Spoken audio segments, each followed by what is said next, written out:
Welcome to Car Shopping Questions and Answers. My mission, if you don't know me, is to show you how to pay less for every car you get. New cars, used cars, leases, it does not matter. I teach a simple seven-step formula, a simple seven-step formula for you to make sure you never overpay for a car. And the first step is going to be, we're going to make sure we decide whether we should be buying or leasing our next car. The question of buying or leasing your car is a question about how long you're going to keep it. The second thing we do is make sure any car we have right now, we have to get the most money we can for it. That is a big deal. You cannot focus on the car you're buying without focusing on maximizing the value of the car you have right now. If that car was worth 8, but somebody talked you into taking 6, you lost 2,000. So we call that an equity assessment. Then we do something called deal focused budgeting to make sure we know what a great deal should look like. Then we make sure the car we're looking for, we go test drive it. We make sure it's a great car, do some very simple 5-minute research on it on Google. Then we move into step 5, which is getting 5 offers on every car. And then we move into paperwork. Then we take delivery. 99% of that is done from home. And that's why everything we teach is called Cars from Home. In fact, everything we'll be talking about is out my new book. It's a digital book called Cars from Home. It's 5-star rated. You can Google it, and you can get your copy for 75% off in the comment section on YouTube, in my TikTok bio. You will not leave the broadcast. You'll still be able to hear us. And in my Instagram bio and Facebook, we have a link for you to get your copy. So our first question comes from hold on one second. We'll get into our first question. Keep typing your questions, y'all. So Dolan's gonna pull them all in. I just got a message that we're having a little trouble with Facebook here. So our first question though is gonna be from Vanity on TikTok. She says she wants to lease. She wants to do it in her business name though. Okay, great question. We'll get to that in 10 seconds. Hang on one second. Okay, we're on the right page. Boom. Let me see. Got my internet connection. Thursday live. Let's go. While I'm doing this, you should be typing your questions. If you're looking for a new car, if you're looking for a used car, whatever you're looking for, Deshone, I don't even know what should I be looking for. You should be typing those questions to make sure that we can get them answered while we're on here. So let me just make sure. Live. Boom. All right, let's try Facebook again. Facebook might be giving us some trouble, but we don't like to leave anybody out. So let's go. Let's see if we go. All right, looks like Facebook is freezing. All right. I don't think we're going to be able to get around this right now. Broadcast failed. Okay, so we'll focus on YouTube. We'll focus on TikTok. And we'll focus on Instagram for now. We'll figure out Facebook later. Okay. So, and that's a good question. We'll talk about that 50,000 mile a year. That'll be the next question, Dolan. All right. So, Vanity, you want to lease. Let's talk about who leasing is for. Matter of fact, no, you already know you want to lease. So let's focus on what you talked about, want to put it in your business name. So I used to work for Mercedes. Some of you may know that. I used to work for Mercedes for 5 years. I worked for General Motors for 5 years. That's where I started my career. And then I went to Mercedes. I worked there for 5 years. Now, we had a lot of people getting cars in their business name, realtors, people who use the car for business. And then you had commercial leases. Then you had people who did like big business. They were putting cars in their business name and they needed commercial financing. General contractors, electricians, things of that nature. Most people, that's not going to be you. You're like the realtor. You are using your car and you're trying to see, well, can I put it in an LLC? Now, here's the problem that you need to make sure this is not you. We've never seen a day where anyone can come on and make a video, and if that video scratches the people's ear, if it's like, oh, that sounds like something I want to hear, then it could do well, and it could be totally wrong. So we have people telling people you can put cars in your business name.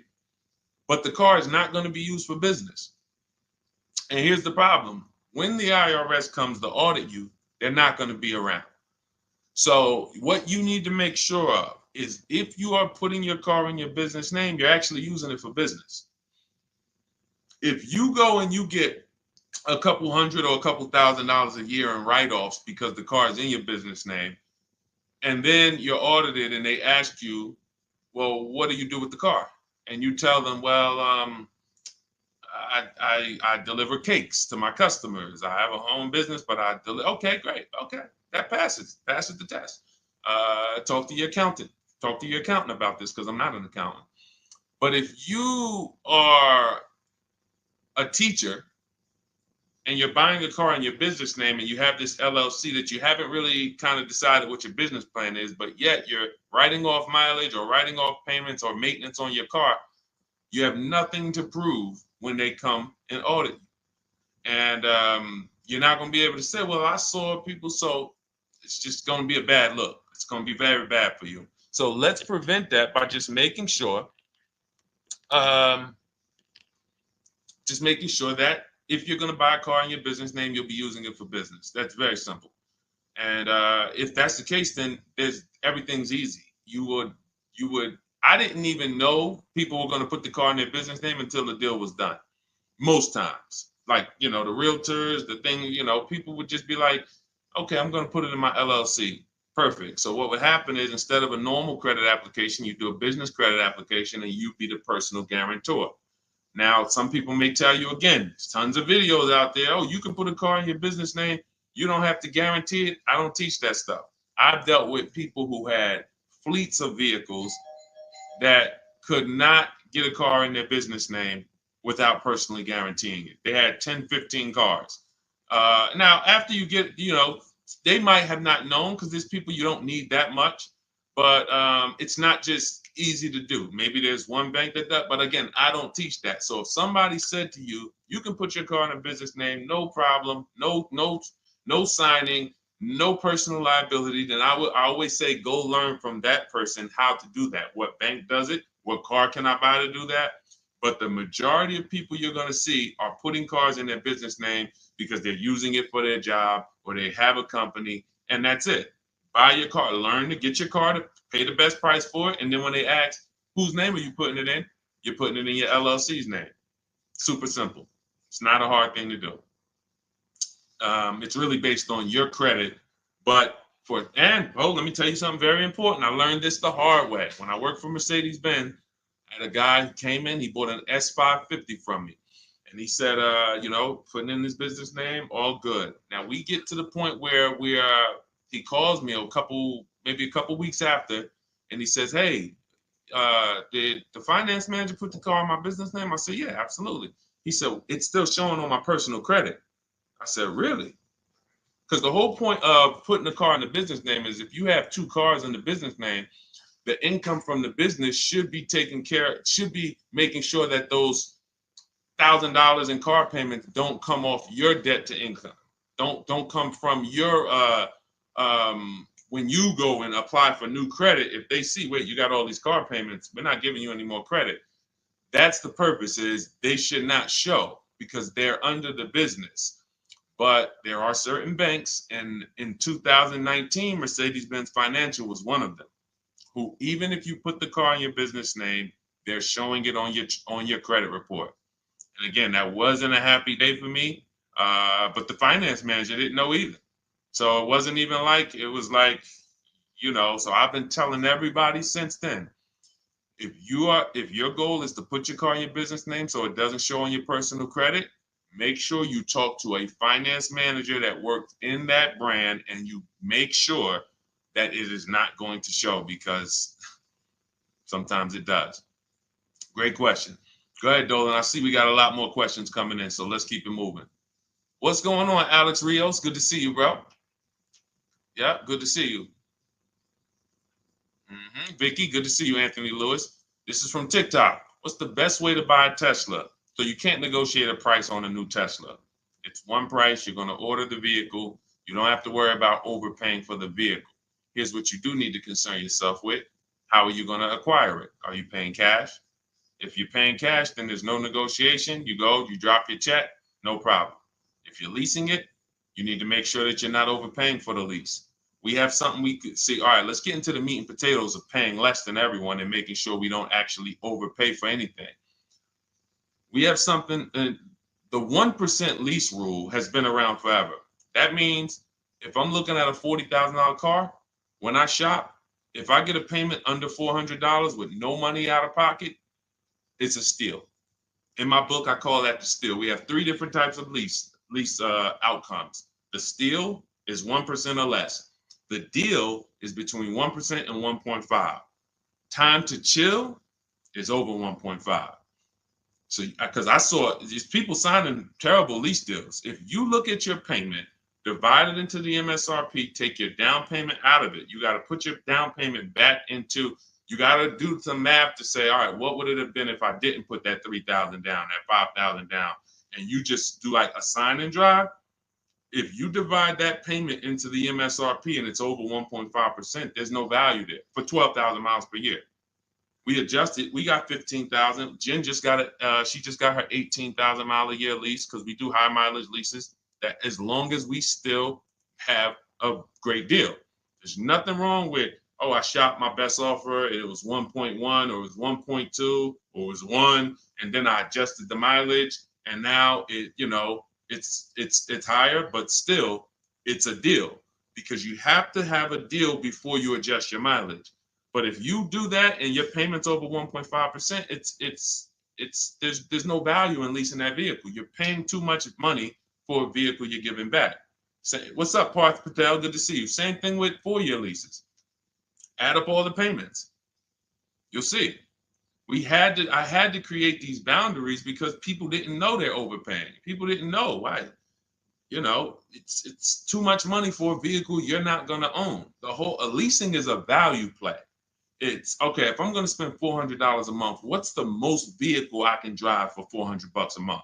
Well, some people for $400 a month, they're driving a $30,000 vehicle. Some people for $400 a month, they're driving a $40,000 vehicle. Some people for $400, they're driving a $50,000 vehicle. There are people who, the better lease value you get, the more value you have. It's just, leasing is a value play. So when you add up all these payments, that's what you need. So that's what you need to concern yourself with if you're going to lease the Tesla. And if you're going to finance it, then you need to make sure that you are doing what we call the bank bidding war. I teach this in my book. If you want a copy of my book, you won't pay the $97 price. We have a book launch offer. It's 75% off. You can get your copy in the comment section on TikTok, on YouTube, or in my TikTok bios, or in my Instagram bio. It'll be in your inbox in literally 2 seconds. In fact, as soon as you pay, on that thank you page, you get 2 very important things. One is the link to open the book. I also email you a copy. And then I tell you, screenshot that page so that you can have the support email. I also have the support email for my team on the screen here on YouTube. This is only for book deliveries. Do not write us with questions. We have, this is how we help people. We have our boundaries of how we help people. I don't take questions from email. That is to make sure you get your book, just in case you type your email wrong. But in there, I teach something called the bank bidding war. So the bank bidding war is when we make banks and lenders compete for our loan. Rates are high right now. Even when rates are low, though, you should be making, you know how many banks and credit unions want to compete for your loan, but you're not giving them a chance? What's up, Jakara? You're not giving them a chance? There's tons of banks around us, online banks, credit unions, and you're just only going to Navy Federal, or you're just only going to the dealership. If you save 1 point on it, if you buy that Tesla and you save 1 point on your interest rate, that could be over $1,000. If you overpay, depending on your loan, if you're going like $50,000, 2 points could be $3,000, $4,000. So we take, in order for you to get a great deal, remember this, and then we'll pull up the next question. In order for you to get a great deal, I'm gonna make this very simple for you. You have to know that there are 3 transactions to every car deal. Not every, but if you have a car to replace, when you trade a car to a dealership, that's 1 transaction. That's why there are companies out here that want to buy cars. They don't even sell cars. They just want to buy them. They're wholesalers, and then we have companies that want to buy cars. They don't care if you buy a car from them. They just, hey, can we buy your old car? That's one transaction. Then there are banks who want to lend to you. They don't sell cars. Hey, if we could just, can we just get in on your loan? Will you give us a chance to? That's another transaction. And then buying your car from someone, that's a third transaction. So in order for you, so when you say, all right, I need to make sure I guarantee I got the best deal, then you need to start doing what we do, which is understand there's 3 transactions and bid each one out. You can't negotiate your way to a great deal, but you can bid your way to a great deal. We get tons of bids when we're selling our cars. People who come, look at our car, looks great. They go to the accounting department, write a check. Here you go. Enjoy. Then we bid out our bank, our loan. Hey, and they allow you to do this. The dealers don't want you to know this. The banks don't even want you to know this. The banks really don't want you to know this. They allow you to bid out your loan. You can have 15, 20 lenders within a certain period of time. We do it. It takes us 2 days. Once you get your car, you can have multiple lenders access your credit and give you loan offers. Multiple lenders. That doesn't mean you go to dealership to dealership to dealership and let them all run your credit. That's not rate shopping. That's car shopping. That when they look at your credit report, they're like, okay, this person's going to every dealership they can and just letting everybody run their credit. That'll drop your credit. But finding a car, locking it up, in your case, it's going to be a Tesla, if that's where you go, and then coming home and saying, okay, now let me let Chase run this. Now let me let community credit unions get a shot at it. Now let me let Navy Federal. And hey, now let me let Lightstream. And I have resources I recommend in my bank. In my book. No one pays me. None of these companies pay me. I hold myself to being a journalist in the purest sense. No one's paying me to get mentioned. This is who we use. This is who I use. So we have to know who these companies are and give them a shot at our business. And then we see, then the dealer might have 13 more banks. Then some people would say, oh, I don't let dealers run my credit. Well, you don't realize something. Dealers have tons of leverage with banks. Dealers can call because they give banks millions of dollars in loans a month. So they can call if they're trying to beat a rate. If you come in, hey, this is my rate, 6.2. Oh, listen, I need to beat this rate. The problem is when you go and let them be your first offer.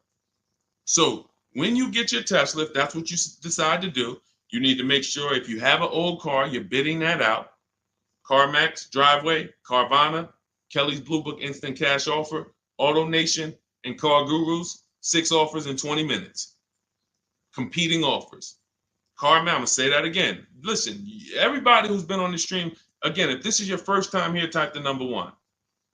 But even if you go credit union, see, understand, somebody said go credit union. If you're not making people compete, you can't. If you came out your credit union and you said, all right, I just got a loan here. If I said, hey, bet me $1,000 you couldn't get a better rate, would you take the bet? Probably not. Because you only let one person have a shot at your business. You don't know if this other credit union could have beat that. You don't know if Chase Manhattan could have beat that. You don't know if you did. There's 20 people that want to do business. So just to go in and say, all right, well, that's the credit union, I'm going to go with them. If they win the bid, then they got the business. But welcome to the first time people. What we do here is we bid. And you're going to learn that that's the easiest thing in the world. That's why car shopping from us. Look at people like Tote, BMW, $54,000 BMW, $690 a month, 1.26. She did it from home. Did it from home. Ended up saving $8,500 off, including the rebate. $8,500. Look, Benita, during the pandemic, I would love to honestly get someone on here who leased a Kia Telluride during the pandemic. I would love to see if your paperwork, if you did a no money down deal, I guarantee you're paying $800 a month, 700, 800, potentially 900 a month. Bonita got hers for 600 a month. Look, I always keep hers because some of you say, Deshone, when is the market going to get better? We've been making below market deals when there was blood in the street. That's it. As long as you know how to make people bid, you're going to get below market deals no matter what the market does. That's what, type a light bulb or type dollar signs if that clicks. The market wants you at the mercy of it. The market wants you thinking, well, all right, I think I'm gonna go in, Labor Day. All right, I know the holidays are coming up. That's marketing. They want showrooms full of people coming in thinking there's better deals this day, but there's not better deals. There's more competition for you. You have less room to negotiate when it's full, because the car sales people, when you start asking for too much money off, they're going to just escort you out because there's going to be a line of people behind you. Listen, Mr. Jones, hey, I'd love to do business with you, but we got people walking out the showroom. It's it's a busy day. We don't have enough salespeople. This is the best offer. It's less leverage when you go in there on a weekend. It's less leverage when you go in and the place is full. It's all perception. They're ringing bells. Ding, ding, ding, ding, ding, ding. You're like, okay, everybody's buying a car. I don't want to leave here without a car. That all works against you. That's why it's not about the market. It's about you understanding that I can get great deals today when I learn to make people bid while I sit at home. And that's what I want you to get in my book, Cars from Home. It's a digital book. The reason it's a digital book is because I updated Vroom went out of business earlier this year. Had to update the book. Had I mailed you a copy of that would be irrelevant. But as soon as something happens, we go into the master file, update it. You got the new book. Vroom's gone, and you never even knew Vroom was there if you just got it. That's the whole point. Now you can get your copy. You can pull up the next question, Dolan. YouTube, I have a link for you. It's only good for 30 minutes, though. I'm not putting the welcome offer out there indefinitely because I'm incentivizing you to take action. The book is normally $97, worth every dime and more. That book is going to be one of the most valuable books to your bank account you ever bought. But as part of our welcome offer, you can get it for $97. You can get it for 75% off in my TikTok bio, in my Instagram bio. Go there now, get your copy, come back to the stream. Make sure you save the thank you page because that's where your book is. I'll email you a copy as well. And that's where the support email is, just in case you look in 10 minutes and that book's not there. It's usually because there's a typo in your email, but you'll have the support email so my team can get it for you. Okay, go ahead, Dolan. Shoot the next question up, brother. Okay. And could everybody who's enjoying the broadcast share this with one person? I appreciate you. Gail from YouTube, how are you? Should age be a factor if you lease or finance? That's a great question. Oh, she's 70 years young. No, it's only a matter of how many years you're keeping the car. I'll give you an example. Felicia came in she started working with us, pandemic. I might have a picture of her BMW she got. She never thought she could afford a BMW because who knows how every $5,000 on a car loan is about how much per month. And this is why you'll understand leasing, if you're not keeping your cars 8 years, is going to allow you to drive cars that you didn't think you could drive before. I had 4 Infinities that I leased. Before I bought this Infinity truck, I had 4 that I leased. And I know I'm talking to some people and you're like, Deshone, I was taught never lease cars. If that's you, be honest. Type I was. Type, me or I was. You were taught never to lease. I want to tell you that the people who taught you that, the people who programmed you, Dave Ramsey might have been one of them. Dave Ramsey does a great job helping people get out of debt, helping people invest in the stock market. God bless Dave Ramsey. He's helped a lot of people do that. But when it comes to cars, he has cost you more money than he's going to give you back. The bad leasing advice is totally wrong. And in fact, I'm going to prove it to you. When you look at a great lease deal. Look at Ansley. Ansley gets a 2024 QX60 Infinity $58,000 truck. He's paying $554 a month. Every $5,000 on a car loan is about $100 a month. So when you walk into a car dealership and you're shopping, you're looking at a used car, you're looking at a new, when you see $10,000, you should think to yourself $200 a month. You see, oh, I see you asking 25 grand for that. You should think $500 a month. Oh, that's a $50,000 vehicle, $1,000 a month. Because here's why that thinking will protect you, because that's based on a 5-year loan. The max I'll ever recommend you go is on the 6 years. You can go 6 years. But anything longer than that, now you're in the 40-year mortgage category. What do you mean 40-year mortgage? Who didn't know that there were 40-year mortgages available? I'll do you one better. Did you know there's 50-year mortgages available? Did you know that? Who right now would sign up for a 50-year mortgage? Anybody? We got a bunch of smart people on here. Anybody signing up for a 50-year mortgage? No? Okay, I didn't think so. So when you go in and you see $1,000 car and you say, all right, every 5,000 is $100 a month. That's gonna cost me about $1,000. If you go in there like a lot of people do, and this is again, look, I gotta break the bad news to you. I know that some people like Deshone, I don't like bad news, and you're not gonna like what we do here. That's just it. But here's the thing: I don't leave you there. I give you the bad news to try to show you how much money you're losing, so that you can actually snap into it and get serious about this and start winning the way we win. If I just come to you and say, you're doing so good, your car deals are just so good, that used car you bought, man, you really paid a great price for it. You really got a quality car. You got a below market deal, but let me help you do better. You'd be like, no, I'm actually doing good. I have to come to you and let you know that if you don't know the new price of the used car you bought, you don't know how much it was when it was new. How do you know how much discount you saving? All of these things that is like bad news first, that's what we got to do. So when you say if you don't know that every 5,000 is $100 a month, here's what you do. You go into the dealership and you say, all right, you look at the same $50,000 car that should register at about 1,000, and you say something like this. Could you get that to like 700, something like that? Okay, how much money could you put down? I could probably put down like 10. Okay, even if you put down 10. Now that should, in your mind, if you went from that 50,000 to 40, you should be like, okay, well, even if I put 10 down, I'm still going to be around 800. But here's what they're going to do.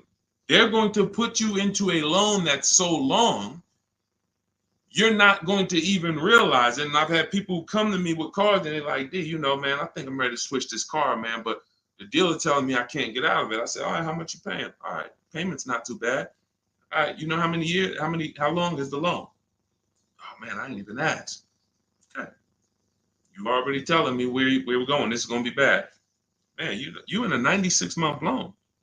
You in an 84-month loan.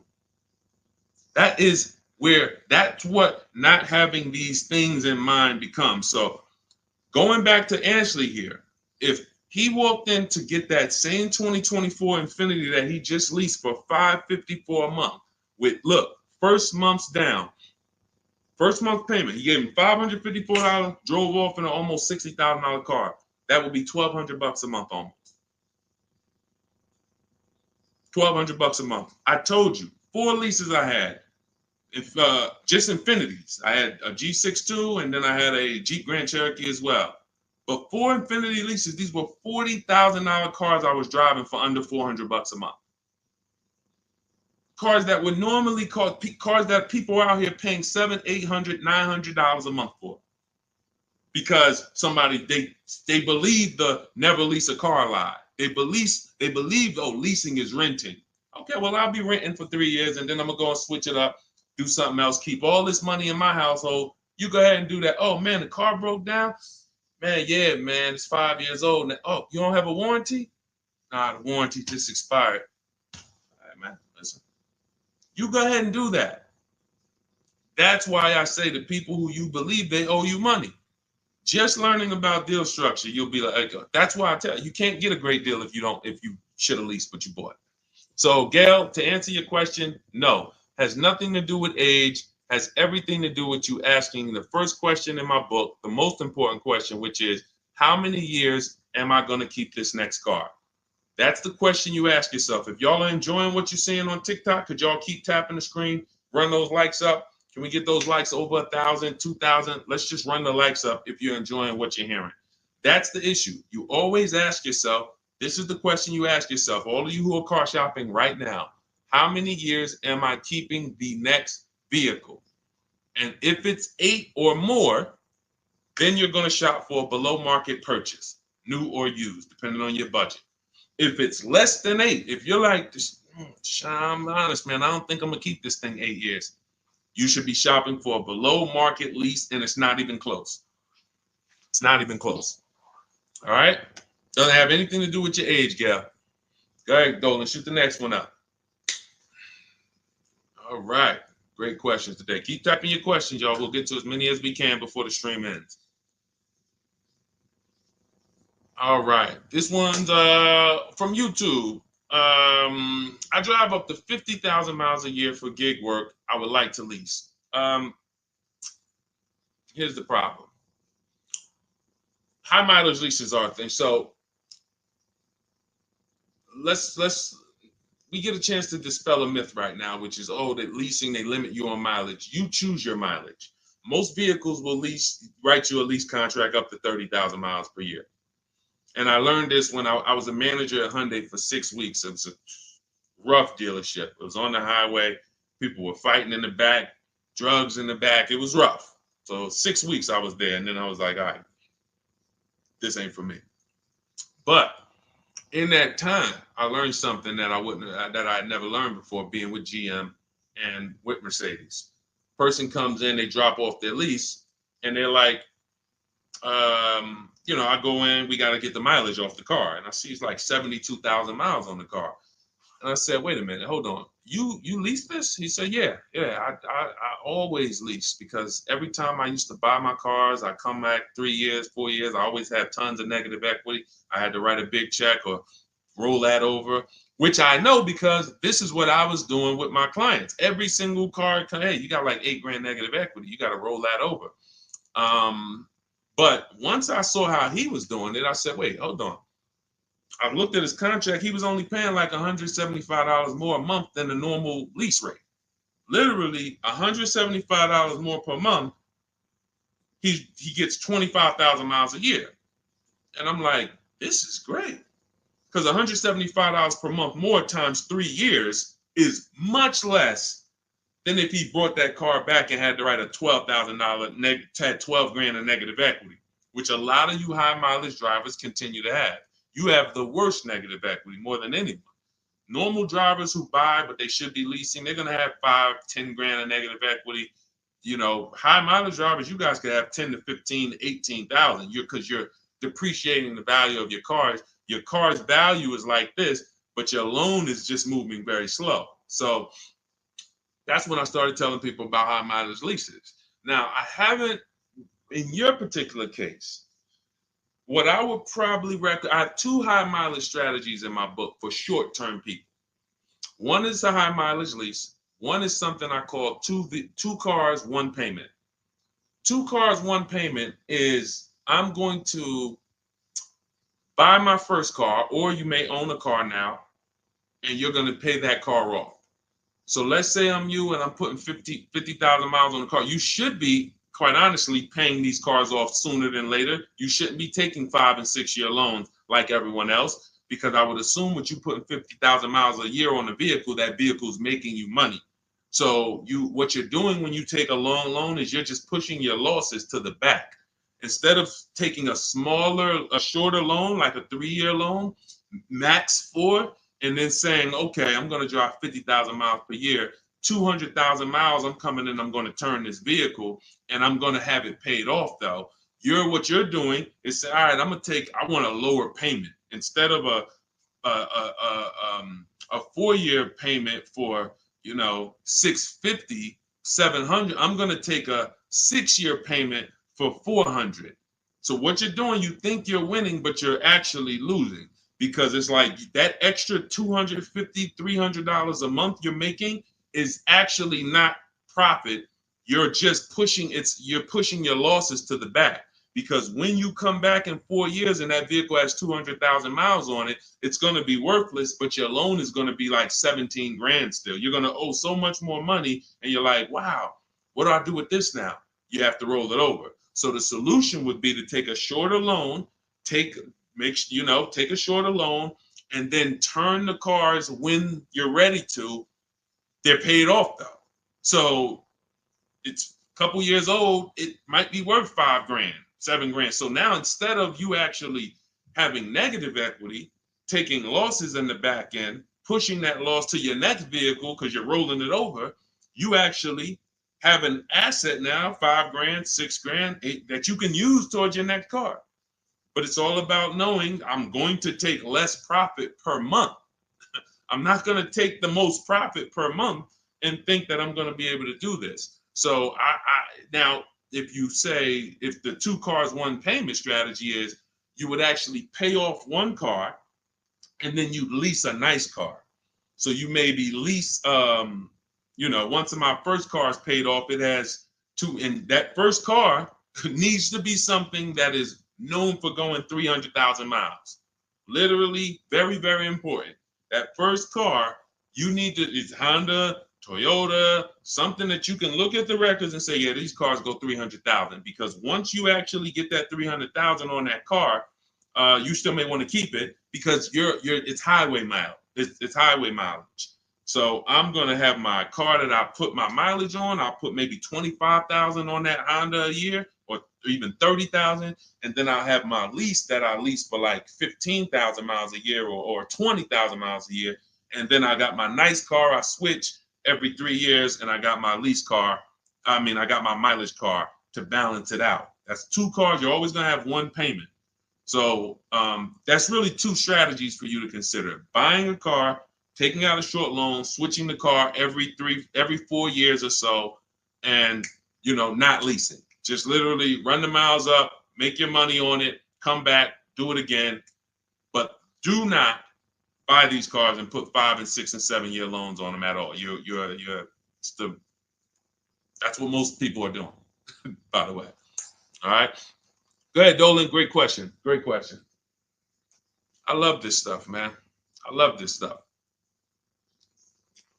Kino, I see you. Armando Lara, if you're enjoying the stream, type $signs. If you're enjoying the stream, type $signs. $signs. I already know this stuff. I already know this stuff. I need you to know it. I need you paying, I need you confident in your deal. All right. TDA Tastemaker from Instagram. If I have a car in my possession, but I defaulted on my loan, but I still have the car, what's the best way to get my title? I don't know. You're not paying the loan, you defaulted on it, and you're trying to get the title. No way. There's no way. They're not going to release the title until it's paid off. Got to figure out a way to pay or sell. I don't even know. Can you sell it? Depends on where you are. How far behind are you? We can try to get out of that car, go into something less expensive. I would try to sell the car. I would go on CarMax, Driveway, Carvana, KBB Instant Cash Offer, AutoNation, like Car Gurus. Get my 6 offers, see if you can sell it. Go into something less expensive because that repo is going to follow you. So what's happening is this is baggage. This is why I need you to either fix your credit over the next couple years. You can follow Shonda Martin. Y'all know I recommend her all the time. She's just like me, but she does credit. She'll get on, tons of hours of information. She helped me, just little tips she helped me. I went like another 50 points on my credit score, just stuff I didn't understand because I don't study credit. You know what I mean? I'm not an expert in credit. Even though credit involved, think about that. Credit is a big part of what I teach. But I don't go into credit because that's its own subject. So Dave Ramsey would be like, hey, well, a lot of my people are buying cars. I guess I'll talk about that too. No, let the experts talk about that. You go find the experts and bring them to your people. So I always say, I don't talk credit, follow the experts. But when there's negative equity and bad credit affect your car deals. So the mission is, how do I make deals without negative equity? You got to know the cause. You should be leasing, but you keep buying. You should be shopping for below market leases, paying cents on the dollar, but you keep buying. Second cause, the second thing affects your deal is bad credit. So we got to make sure that we are working on our credit, and until your credit is fixed, you should be driving something inexpensive. Get the least expensive car you could afford. I mean, that'll Facebook Marketplace, drop $2,000, $3,000, $4,000. Find someone who's an owner. You want to find someone. I picked up a car because I work from home. We have another car. We got the Infinity truck. I picked up a car from a grandfather. He was 98 years old, and he owned it for 10 years, and it had 70,000 miles on it. It was an '08. I said, listen, how much? He said, $3,700. I said, all right, let's go. It's a great deal, and it's just my point A to point B car. Why do I need a car that I'm going to tie up a bunch of money in to go? I drive that car 1,000. If I drive that car 100 miles a month, 200 miles a month, that's a lot. You have to know, and I call this in my book, the SMART strategy. It's called saving money at the right time. If your credit is not right, you don't need to go out and try to flex. You need to be trying to get something inexpensive. Oh, but they're going, man, I can't pull up like this. Then you go ahead and be financially foolish. Go ahead, pay 19%. Go get the Dodge Charger you want and pay 20% on it. And you're gonna overpay for the car. Go ahead, do that. But don't say I told you to do that. So what I'm doing is I'm getting an inexpensive car that I'll find on Facebook Marketplace that an owner has had in their driveway. They know everything about it. Pick it up for a couple grand. Don't buy from these dealers who pose as owners who just got the cars from auction. You ask them, hey, how long you had it? Hey, what happened? They don't know anything about it because they just got it. And I'm getting an inexpensive car until my credit is established. And what I would be doing is literally driving that car for 18 months or 2 years, getting my credit right, and then I'm going to lease something brand new. And be like, Dad, so you just went from that car to pulling up with something brand new? How you do that? I had a plan. That's how we do. So all of this, everything I'm teaching is out my new book. It's called Cars from Home, 7 Steps to Saving Time, Money, and Avoiding Dealerships. It's normally $97. You can Google it. It's 5-star rated. I think we have, how many ratings do we have now? I think we have, thank you to everyone who's reviewed the book, who's rated it. I appreciate it. 58 ratings. Appreciate it. You can read what people say about it. You can see how they've used it. You can see everything. So you won't pay the normal $97 price. If you go to my TikTok bio, as long as you get there before that timer hits 0. If you went to that page and that timer started clicking, once it's 0, it goes back to $97. You won't get the 75% off. So go back, get your book, and then you can come back to the stream. But make sure when you get your book, you save the thank you page so you can have the support email just in case your book doesn't hit, you usually type your email wrong, you type in too fast. We'll make sure you get it. And then on YouTube and Instagram, you go to my bio, get your copy. YouTube and Facebook, we have a comment for you in the link. We have a link for you in the comments. Next question, Dolan. Go ahead, man. This one from Instagram. I'm doing a regular lease. I need help. Can you explain the 1.2? Okay. Can you explain the 0.125 APR again? Should that be close to my monthly payment? Can you help? I'm trying my best, but they're trying my patience. So, first thing you're going to understand is the 1% rule. All right. When we go out to lease a car, in our deal focused budgeting step, this is something in our step 3 in my book. It's 7 steps. It's called deal focused budgeting. That means we are budgeting for what a deal should be, not for what we could spend. So if we're looking at a car that's $40,000 and we're like, okay, I'm going to shop for that car. When we're basing everything on the 1% rule, which is 1%, a 1% payment is 0.01, 0.01, $400. So you take the MSRP, $40,000 times 0.01, $400. That's the 1% lease deal. Anything lower than that, now you don't get these deals by negotiating.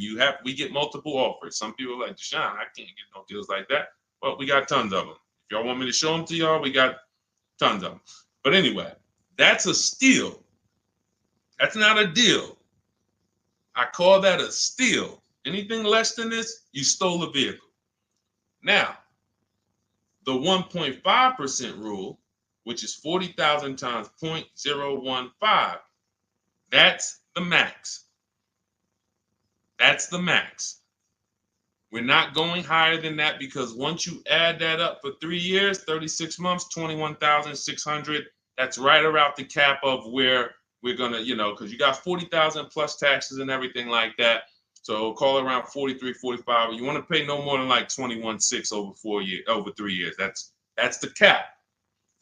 And if that's the best offer, it could be the lease program. They don't have much support. They got a high money factor. They got not much rebates, high demand, whatever it may be. But once we get 5 offers, if it's over 1.5%, we don't get those cars.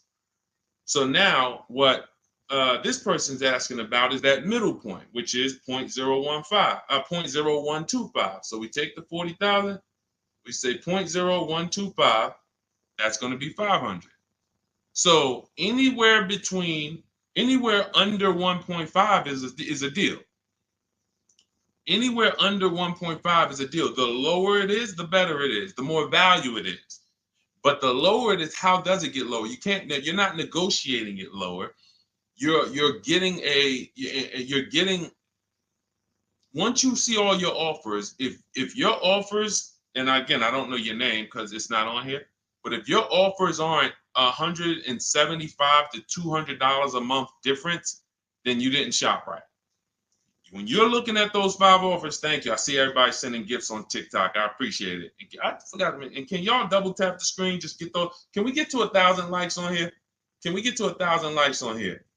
Can we double tap? Can we just keep tapping the screen? If y'all enjoying y'all spending time with us, can y'all help us get to 1,000 likes? Appreciate y'all. So this is where this is a midpoint. But here's what you don't do. You do not go into the, y'all done flew. Y'all about to fly past 1,000. Look, on 10 seconds. Shout out to TikTok. Appreciate y'all. All right, so you don't go in a dealership and say, oh, well, get me to this. I want to be at 1.25. I want to be at 1.5. No, you don't do that. Because here's the thing. Ansley, he got a 1% lease deal on this Infiniti. Look, Jen on her Subaru. She just on her Honda CRV hybrid. She got a 1.3 lease deal, $512 a month, $40,000 vehicle. You don't go in and say that. You shop the offers from home, and if y'all want to do it manually, you can talk to sales managers. You can try to get this done manually. We do this totally by email without talking, because I know you probably don't like talking to car dealers. Am I right? Would I be right by assuming that? So she didn't know that her lease was going to end up at 1.3 when she shopped. Ansley didn't know it was going to be 1%. Look, Kimberly got a Maserati. Let's go to some luxury vehicles, because sometimes people think, oh, well, remember, I worked for Mercedes before I came and started teaching. So the formulas are the same, whether it's a Bentley, whether it's a Rolls Royce, the formulas and the principles don't change of multiple offers. Look, Kimberly gets a Maserati. She's paying, it was a $91,000 vehicle, 92 almost. She's paying $944 a month for it. It's a Maserati Grecal Modena, $92,000 vehicle. She's paying $944 a month for it. She didn't know that she was going to save $20,000 off. This is the other post. Look, she didn't know they were going to knock $20,000 off the selling price. You don't know that. You come in, you trust the process, you get the multiple offers, and then you look at the best offer. If the best offer, whatever the best offer lands at, as long as you see a bunch of other higher offers, now you know you shopped the market correctly. You found the 20% dealer, we call them, that beats all their competition, and now there's your deal. This is for new cars and leases. Used cars, different strategy. Different, still multiple offers, multiple options, but it's a different strategy. That's in my book too, but I want to make sure you understand this. That is how you do it. The 1.2%, 1.25 is just a middle ground, but when you shop your offers, just make sure they're all under 1.5 and then pick the best one. If the best offers is over 1.5, you got 1.6, 1.7, 1.9. That's a bad lease program. That means there's no support there. As long as you see a spread, if there's no, like, man, all of these offers are over 1.5, it's a bad lease program. High interest rate, probably terrible residual, no rebates, no incentives. That dealer who's the lowest is discounting the car. It's not their fault. They can't help the lease program. So the better you get, the better the lease program is. When you shop, you'll be closer to 1. The tighter the lease program is, when you shop, you'll be closer to 1.5. But as long as you're under 1.5, it's great value, much better than buying, paying cents on the dollars. It's a win. All right. Go ahead, Dolan, shoot the next one in. And I think y'all see, I have to answer these questions thoroughly. If y'all will want me to zip through them, let me know. Type zip or type either Z for zip through or D for details. You know, because listen, I'll run it however y'all want it. If y'all want me to do these quick, don't go into the details, just kind of give us the zip answers, then I'll do that. But I see a lot of people talking about, okay, they want it in detail. Perfect. That's what I thought. So we're gonna keep it going that way. Now, T, on TikTok, you said, "Can you do my deal for me?" So here's the thing. People say, "Deshone, can you come to the dealership with me?" I don't go to dealerships. That I'm trying to get you not to go to dealerships. So, but we do have a look. If you can go to my TikTok bio, you can see there's a button there that says "Shop with Deshone," and you can see if you qualify to shop with me. Because everything I do is from right here until we go test drive. Until we go test drive.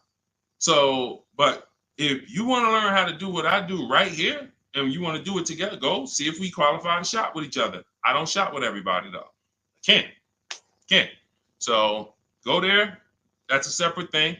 And let's go. I think we got time for a few more. This one's from Instagram. I'm looking at a 2024 Mazda CX-5, $39,445. I see a fee listed. What is silent security? That's what 80% of dealers do.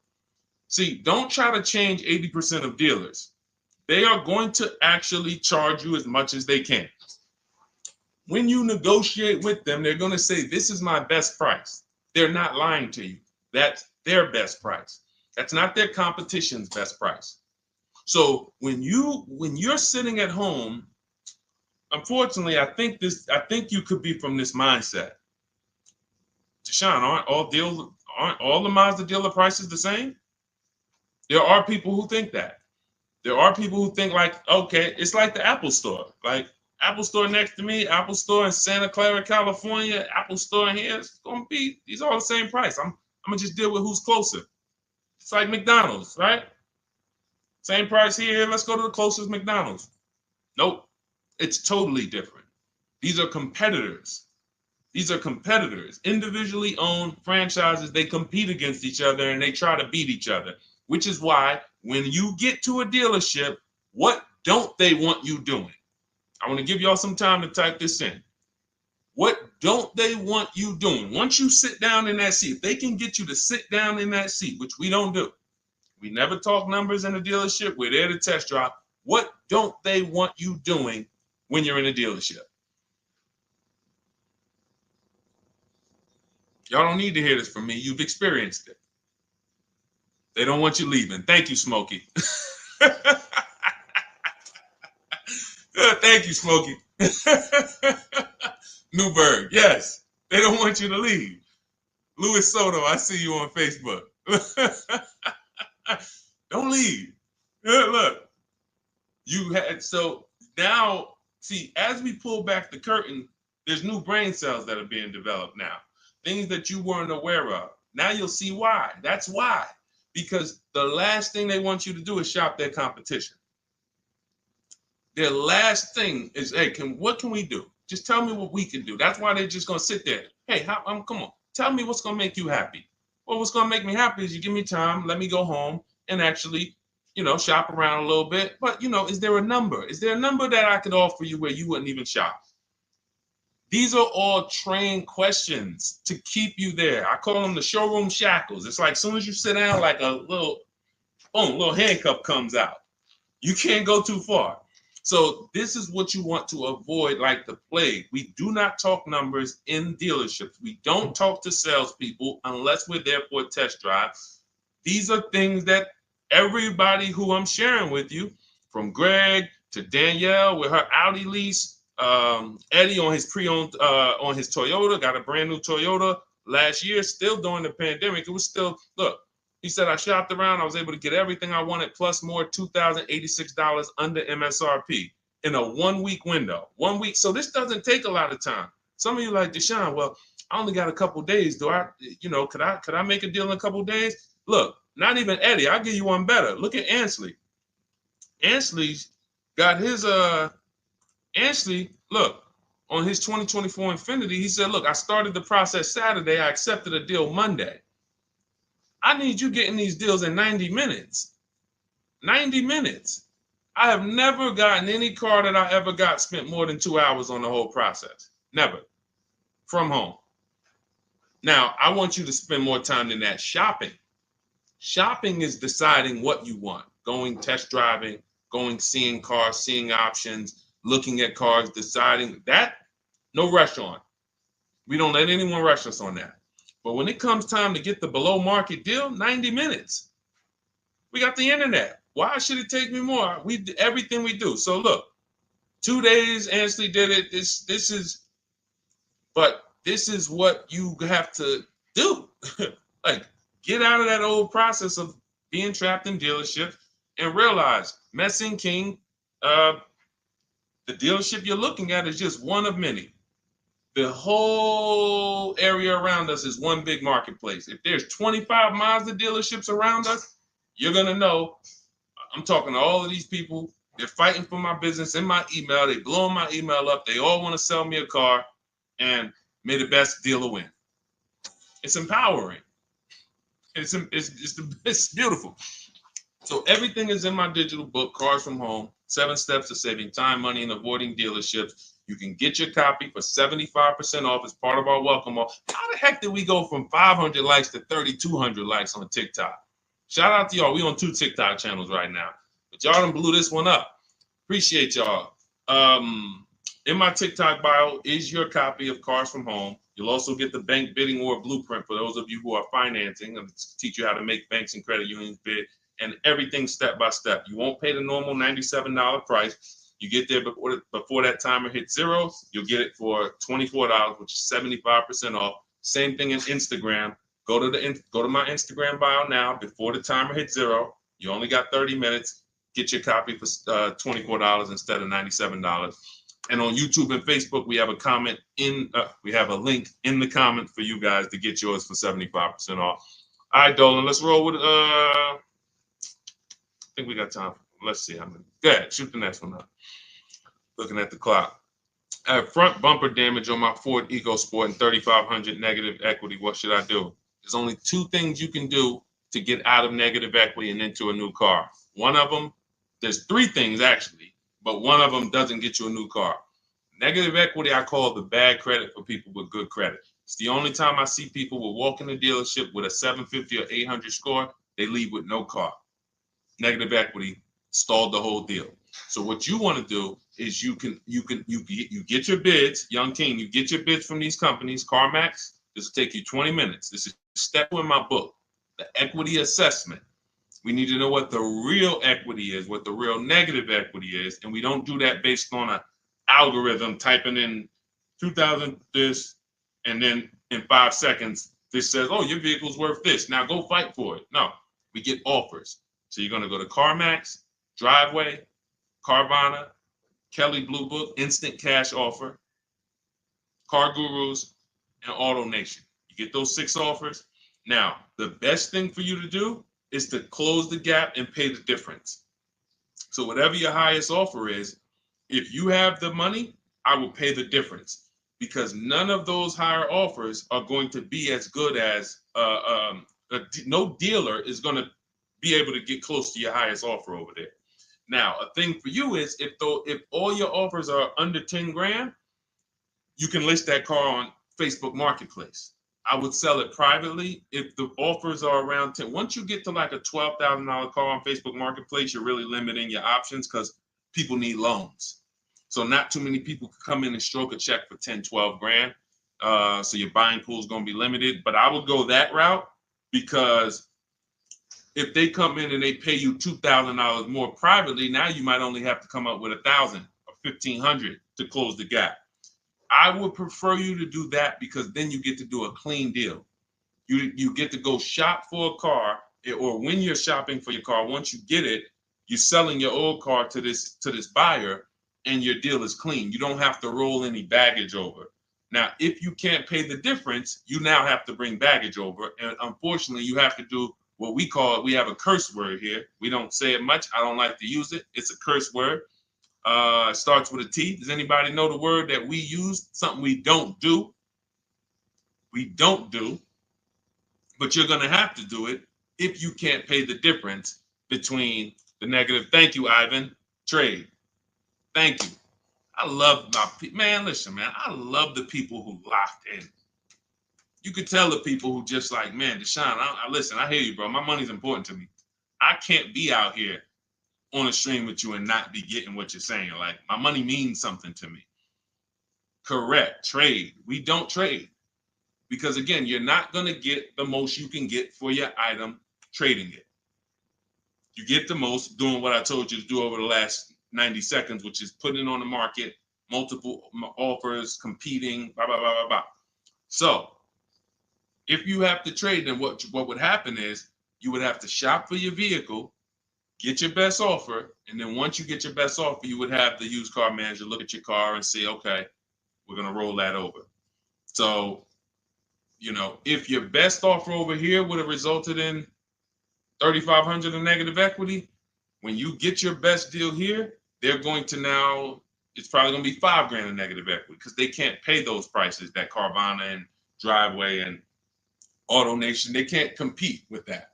So now here's what you also could do, which I hope you don't do. You can go into a dealership and just say, hey, can you trade me out of that into a new car? I want to lease or I want to buy something. And they'll pretend you won't even understand the numbers. They'll just be like, all right, what payment you want to be at? You won't understand how much negative equity you have. You won't even understand that. Yo, dad, y'all, how I end up with 6,000 negative equity from y'all? Oh, because you just let them merge the deal. You gave them 2 chances. So what we do is we shop for our new car, get our bids, or if we're looking at a used car, we use my multiple marketplace strategy in my book. We get our deal. We find our best used car. Once we lock it up, now we already know those prices. We know what our all-in price looks like, because whenever we get a price, we get it all in, taxes, everything in. And now it's like, all right, can you tell me how much you would pay me for my car? So now it's like, oh, okay. Now you can see, oh, it's 3,200 in negative equity. You need to see the numbers. You don't need to. I want you to see them so that no one can be pulling the wool over your eyes when it should have been 3,200 in negative equity, but they're going to turn it into 6 because you just came in and said, all right, y'all get me into a car. Just make the payment nice. So we always separate our transactions and bid them out, even if we have negative equity. That's not going to change. But in your particular case, if you have too much negative equity, you can't pay the difference. You lose the ability to bid out your car, which is a major part of what we do. We bid out our car so we can maximize that. If you can't pay the difference, you now have to trade, and one step of the bidding process you can't do, which is why I say stay out of negative equity. You should be going into a lease. It's no way. Only people who should be going from negative equity to another finance is if you had an emergency. which means like, okay, Deshone, I had a small car and my wife just had twins. Like, you know, I had a two-seater, I had a coupe. She's having twins. Now we need a bigger car. I was going to keep it 8 years. I was going to keep the car 8 years, pay it off, keep it, but now this doesn't work for me anymore. The next car you buy needs to be kept 8 years, because if you go from negative equity, go finance another car, not lease it, and then take out another 6-year loan, and then 3-4 years in, you're like, okay, I'm gonna switch again. Now more negative equity. Instead of 35, you're gonna be at like 7 or more. And then, oh, let's roll that over. And it's just a repetitive cycle of always having a car payment, never paying the car off, and always have it paying for your old car in your new car. Negative equity, the devil to your car deals. The bad credit for people with good credit. Stay out of it. Learn the lease. All right, y'all. Listen, we just hit the hour mark. Great job.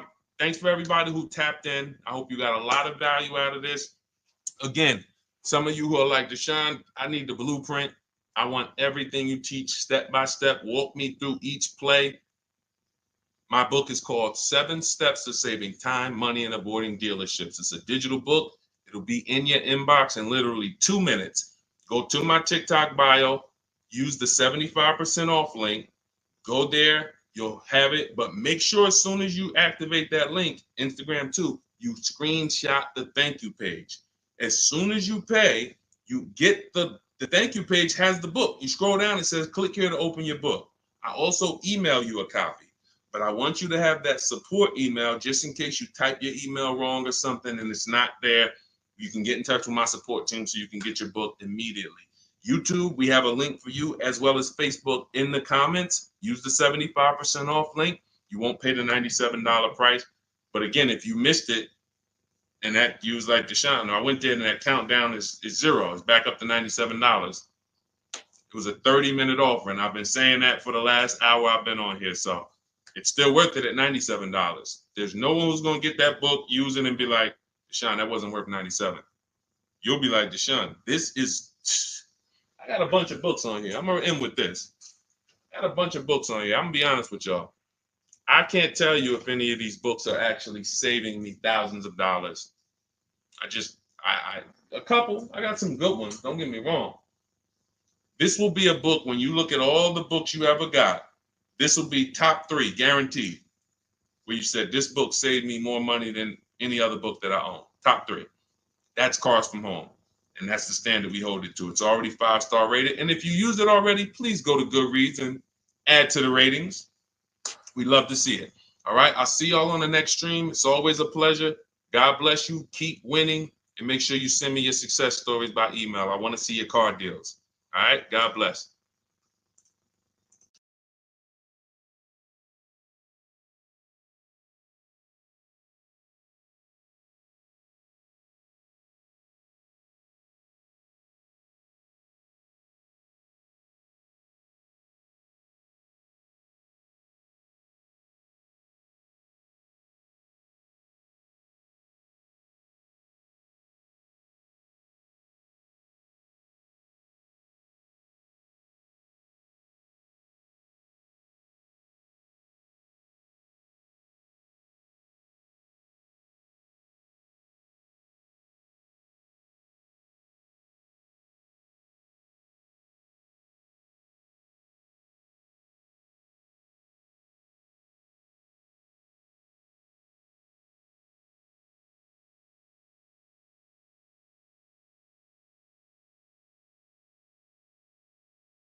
All right, we're live with car questions and answers right now. If you are car shopping, I want you to type a 1 in the comment. Right now, everyone's overpaying for cars. It is absolutely, it's crazy what I'm seeing right now. And as someone who spent 14 years in the car business, I cannot believe that people used to take car buying. People used to get okay deals. Back then, people weren't getting, hammered the way they're getting hammered now. But I see these deals. I get DMs all the time. People are sending me the prices they're paying, and I can't believe it, and I want to stop it. So what we'll be doing right now is making sure Anyone who's shopping for a car, I want you to start asking your question. We got our first question coming from TikTok. As you come in, share the broadcast with some, if you enjoy it, if you're enjoying what you're hearing as we talk over the next hour, tag someone in, because most likely one of the people that I'm talking about who's out here overpaying for cars is someone you know. So no, I guarantee you no one will ever be mad at you sharing my page with them. I don't tell jokes. I don't waste time. All we talk about is thousands of dollars and how to make sure you keep it in your pocket. This whole live will be sponsored by my new digital book. It's called Cars from Home, 7 Steps to Saving Time, Money, and Avoiding Dealerships. Everyone who types a 1 in the comment on Instagram and Facebook, I'm going to send you a link to get your copy at 75% off. Everyone on TikTok, you want your copy 75% off. It's an instant download. You go to my TikTok bio, you won't leave the broadcast. And everyone on YouTube, we have a comment pin for you so you can get your copy for 75% off. That's the blueprint. That's the guide. That's the step-by-step for leasing, purchasing, new cars, used cars, high mileage strategies, bad credit strategies, all step-by-step so that you can have the blueprint to make sure you're not one of these people out here that's overpaying. Okay, so first question came from Coral on TikTok. Will better incentives be coming out by December? You never know what incentives there are. People will lie to you about incentives. And in fact, when you walk into a dealership, if you ask them, do you have any incentives this month? What do you think they're going to say? Even if they don't have any, they're going to say yes. Because they're never going to say, no, we don't have any, come back next month. You'll never hear that. So how do we know what the real incentives are? And just so I can be clear, because I want to talk in a way for the most, even if we got high schoolers on here coming out of high school and want their first car, I want to talk in a way you can understand this. In fact, you might get this more than some of the adults who've been programmed a little harder because, you know, they've been doing the same thing for years. Incentives or rebates and low interest rates and anything the manufacturer puts on a car to help it sell more. So it could be a military rebate. It could be a conquest rebate. Conquest rebate is a rebate for a competitor's car you own. So if you're buying a Lincoln and you have a Jaguar, they might have a conquest rebate, a loyalty rebate, dealer cash, which is not a rebate. It's just literally cash that the dealers get to make deals with. It might be $1,000, $3,000 dealer cash. Federal rebates, we're seeing a lot of that with electric vehicles. There's no obligation for them to tell you about any of this stuff. If you go in there and you get a car and you didn't know any of this stuff existed, it's buyer beware. You lost. You don't get to sue anybody and say, wait, guys, I found out you guys had $7,000 in rebates you didn't tell me about. That's why it's our job to make sure we are getting the actual rebates. And how do we get it? We must shop multiple offers. Any car, and right now I'm talking to people. This is a new car and used. Some of the questions that we're going to get are going to be for new cars, leases. Some of them are going to be for used cars. This is a new car question. This is a lease question. Anytime you hear somebody really focusing on incentives, the only incentives you really get for used cars is if you're buying a certified used car, you might see a low interest rate. That's really one of the only incentives. A certified Honda might have a 1.9 interest rate. You're not going to see that. You're not going to see any rebates off a used car. But when it comes to new cars, oh my God, like I said, you could be $5,000, $10,000, $15,000 in rebates. In fact, Sean right here, check this out. Sean, who picked up his F-150 Lightning, I'm showing it on YouTube. So I know you guys on the other platforms can't see it, but on YouTube, Sean got an F-150 Lightning and the rebates totaled $15,500.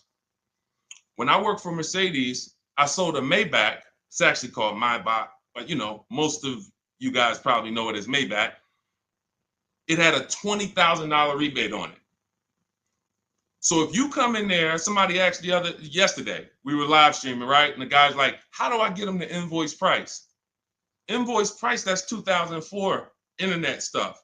Without knowing that you're getting the biggest discount and all the rebates, you got nothing. And that's what you need to know. How do you do it? You got to realize 4 out of 5 dealers are going to lie to you. They're not going to tell you about all the rebates. They're not going to tell you about some of the rebates. They might say, hey, we don't have any rebate. And then later they'll bring them. The only way for you to get them is for you to get multiple offers so that you can see that. I always suggest 5 offers. I have a strategy in my book called the 25 to 5, where we connect with 25 dealers online. That gets us 5 offers. If you want to do it manually, you can pick up the phone, you can call, only ask for sales managers. Do not deal with salesmen if you are going to do this, because then you're going to be, I'm telling you, I spent 14 years in this business. Only if you're going to do it my way, you'll do it only by internet, no talking. If you're not getting the book, if you don't have my book, then you say, all right, I'm going to do it the manual way. Call, only speak to sales managers, or your life is going to be hell trying to get these offers. And you need to get at least 5, because as I said, once you get one offer and you be like, oh, wait, this person took off $1,000. That's their best offer. Then you get another offer. Wait, this person took off $3,000. That's their best offer. Oh, this person said it's $3,000 rebates and they took off another $3,000. They saved me $6,000. Oh, that's their best offer. Then you're going to start to see how people are out here overpaying, because they're not shopping multiple offers. They're getting one quote, going into their local dealer and saying, okay, do the best you can. And then they're signing just the deal, feeling, oh, I negotiated for 6 hours. This got to be a good deal. No, it's not. So you must, don't worry about what a day, Coral. Don't worry about, oh, the incentives will be good in December. Shop now, see what the incentives are now, and then shop them again next month and see if they change. And then in the holiday time, shop them again. But you're doing this by phone, or in my case, we do it by email. You're never going to be able to do this going into dealers. And I think for those of you if this is your first time on a broadcast with me, type first. First time you've ever been on a live stream with me, type first, because you may not be familiar with anything we teach here. Anything we teach here. And so this is going to be an unlearning process for you. I see you, Arlie. Good to see you. Okay, I see you, user 609. You don't have a name, so I see you, Nadine. Welcome. I see you, 357 Scene. I see you, I Spent Cinematic on Instagram. I see you, Just Too Blessed on Instagram. All right, well, type up everybody who's been with us for a while. I want you to type welcome to all the first-time people. I see you, Maurice Jenkins on YouTube. I see you, Libo on YouTube. Everybody who's been here before, you kind of know a little bit about the foundation, or you've been mastered this. Maybe you got cars using what we teach. Type a welcome to the first-time people, so we can let them know, welcome to the new way. Welcome to the new way. There's gonna be a lot of unlearning, but we're going to try to make it as comfortable as possible for you. But the major thing that you need to understand right up front is I teach a philosophy called cars from home, which means you can get your best offer, below market offers that no one else is getting. You can pay prices that no one else is paying without ever leaving your house. And in fact, the only way for you to guarantee that is to make deals from home, because this is where you're in control. This is where you can't let your emotions get out of control and make a bad decision. And this is where you can use the internet to talk to multiple dealers at one time and have them bid for your business. All right. Go ahead, Dolan. Everybody type your questions. We'll continue to get to them. Coral, I think you kind of got the premise of what we're, what you need to focus on first, which is, unlearning the waiting for incentives and shopping wide, talking to multiple dealers, and actually monitoring the incentives from month to month yourself. Okay, what's up, D? This is Maurice from YouTube. What's up, D? I want a pickup truck. I like the Chevy Silverado. Okay, I know you said not to lease a vehicle you like. Okay. When did I say that? I know you said not to lease a vehicle you like. So I'm getting confused on financing and leasing. Okay. Okay, let me be clear. I never said don't lease a vehicle you like. I know you hear a lot of stuff from me, and that could be you might have gotten confused somewhere. It's all good. Here's how who's ready to finally put the leasing versus buying to bed forever. If you're ready to put The leasing versus buying. All right, Deshone, I hear, should I lease or should I buy? If you just type ready. If you're like, you know what? I hear videos from you, Deshone. I hear people from, I never used to hear videos about leasing 3 years ago. Now all of a sudden everyone's talking about, hey, you should be considering leasing, ready to consider leasing. I love numbers. And I love making the numbers easy for you. If I can't make the numbers easy for you, then I can't do what I'm called to do. The easy way to know from now on, should I buy or lease a vehicle, is to ask yourself, how many years am I keeping the next vehicle? When you're considering a lease, you're considering how you're going to beat depreciation. I see y'all tapping the screen. Every time you hear something on TikTok you like, just double tap the screen and y'all keep running those likes up. I appreciate it. TikTok brings more people over here. And, you know, I appreciate you guys. You guys help this message spread. You need to ask yourself, this is the first question. In my book, some of you have it, my digital book, Cars from Home. The first question before anything, before what car I want, is how many years am I keeping the next car? Because when you are getting a depreciating asset, you have to look at it like this. Every time you buy a car, I want y'all to think about this. What is this, Deshone? This is depreciation. If you buy a car today for $40,000, how much is that car worth in how much is that car worth in 5 years? Throw some numbers out there. You buy a car today for $40,000 in 5 years, average miles, how much is that car worth?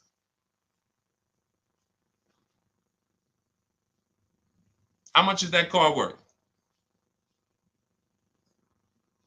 Throw some numbers. 22. That's a good estimate. That's a good estimate. 357 said 4,000. You're not losing that much unless you just bought trash. Now, there is something coming to electric car owners soon, and we'll talk about that. Remind me to talk about the huge warning I have for electric car owners before we end it. 20,000. Now, check this out.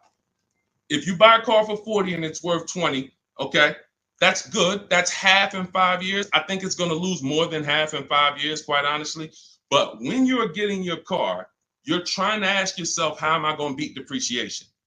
How am I going to prevent having something that I tie up money in for 5 years and that money is just losing value every time? Now, the way you beat depreciation is to keep the car a long time. Who has a car outside right now that they've had it more than 8 years? Type me. You know, if you have that car more than 10 years or 8 years, 10 years, you're not worried about what it's worth. It's going to be worth the same next year, about the same next year as it is today. That means you beat the depreciation. That means your depreciation is no longer like this. It looks like this. Today, your car is worth $8,000. Next year, your car will be worth $7,500. You're not losing that much value. Now, if that's not you, Deshone, I don't keep a car that long. 8 years, are you kidding me? No way I'm keeping a car that long. You should be shopping for a lease. Because when you get a below market lease, let me show you what a below market lease looks like and why there's no comparison to a below market lease versus a person who's buying. I'll take a random deal. Let's take Rosalie's deal. Rosalie she just got an Infiniti. I'm showing it on YouTube. Y'all can't see it, but I'll spell it out for you. She just got a $60,000 Infiniti truck. She's paying $592 a month, no money down. She gave him $592, drove off. Now, she got that price by getting multiple offers like I teach. You're not going to walk into a dealer and get that price. She contacted dealers online, had multiple dealers submit offers. The best dealer came in at $592 for a $60,000 vehicle. That's what we consider a 1% lease or less. Major value is the 1% lease rule has been around for a long time. $592 a month for a $60,000 vehicle. On the opposite end, we got people going out buying that $60,000 vehicle. If they did no money down, that's a $1,200 payment. So it's not even close. And it comes down to depreciation. All you have to ask yourself is, am I going to shop for a car that I'm keeping more than 8 years? If so, I'm purchasing. Don't think about leasing. It's not even important. Don't even think. People say, Deshone, you think everyone should lease? Absolutely not. If you're somebody who has the discipline and values to keep a car 8+ years, you should not be leasing. You should be shopping for a below market purchase, new or used. But if you're not keeping a car 8 years, you are spending thousands of dollars more than a person who's getting great lease deals. It's not even close, thousands more every year. And they're driving better cars than you. So Maurice, the only question you need to know about leasing is, are you going to keep this Chevy Silverado 8 years or longer, or less than 8 years? If less than 8 years, you shop for a lease, brother. Okay? Go ahead, Dolan. Next question. That's the formula, guys. That is the first question you ask yourself. The buying versus leasing question. How am I going to beat depreciation? Nothing more important than that. Got to put your deal on the right foundation. Okay, this is 777 from TikTok. They repoed my car. Do I still have to pay for the remaining balance? Well, that's a credit situation. When they repo your car, it's going to end up on your credit, and until you settle that balance, it's going to be there as a repo, and it's going to hurt your credit more. So at some point, you're going to have to deal with that. It's not going anywhere. So what a lot of people, and I would tell you, everyone who's having credit issues, you should be following Shonda Martin, Road to 750 Plus on Instagram, on TikTok. She's on every platform, and she teaches. She's basically the me of credit. All she does live Q&As. She can, go rapid fire Q&A. And when someone can sit on a live and answer questions on the fly, like random questions, that's when you know they're an expert in their subject. And I've seen her do that dozens of times. So you should be following her to see how to deal with that repo in the best way. But for sure, it's not going anywhere until you handle it. Go ahead, Dolan. Next question. All right. This is called RAV4 EXL Premium versus CRV EXL. Which is better to negotiate discount with at a dealership? There's no way to know that. I know you want an easy way to see, which is going to give me the best discount. That's just not how it works. You have to shop the offers, and you have to see what the best offer is. If I'm shopping for a Honda, if I wanted a RAV4 EXL right now, I'm contacting dealers. I'm letting them know what I want. I'm reaching out to multiple dealers. I do it online. If you want to do it online, you can type the number 1 on Instagram or Facebook. I'll send you the discount link for my digital book, Cars from Home. You can use my scripts. All my email scripts, all my templates are in there, and you'll have the blueprint step by step. You can get your copy for 75% off in my TikTok bio or in the YouTube comments. If I was doing it manually, I'm calling and I'm getting multiple offers for this RAV4 EXL from multiple Toyota dealerships. And then I'll see, okay, the best Toyota dealer said they'll take off $4,000 from me. Okay, all right, cool. All right, now let me get the Honda deals done. So it's you don't know what it's going to be. Like give you an idea. This person, Kimberly here on her Maserati, she got a Maserati. She saved $20,000 off the price. I got the comment here. I got her post here that she posted with the details of her deal. $20,000 she saved on the price. She didn't know that she was going to save $20,000 on the Maserati.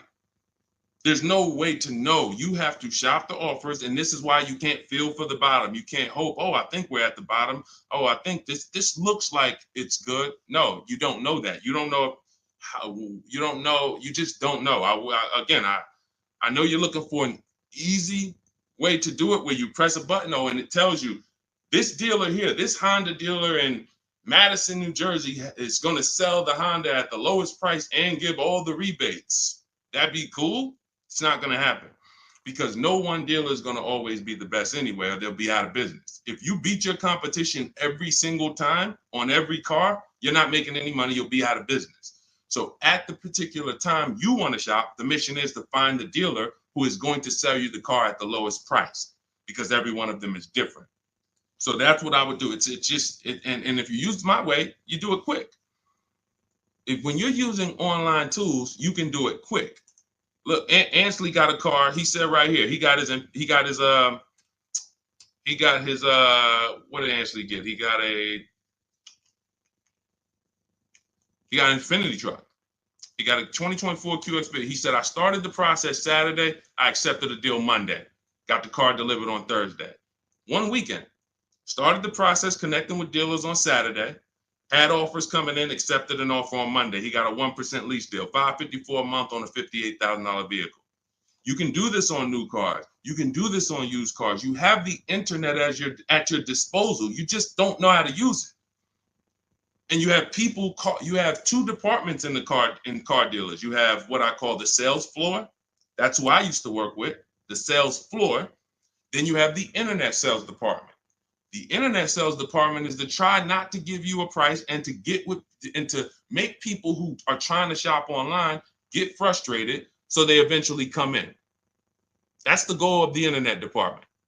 And you have to know that the reason why it's hard for you to get quotes online is because you don't know what to give a dealer to get quotes. You don't know. You got to give them your zip code so they can work the tax. You don't know. They need to know what vehicles are in your household. You're getting defensive. Hey, why are they asking me for this? Well, it's because they need this stuff. That's why in my templates, I give you this stuff. They need to know what cars are in your household. They need to know when your deadline is. They need to know what your zip code is. They need to know what credit they should assume.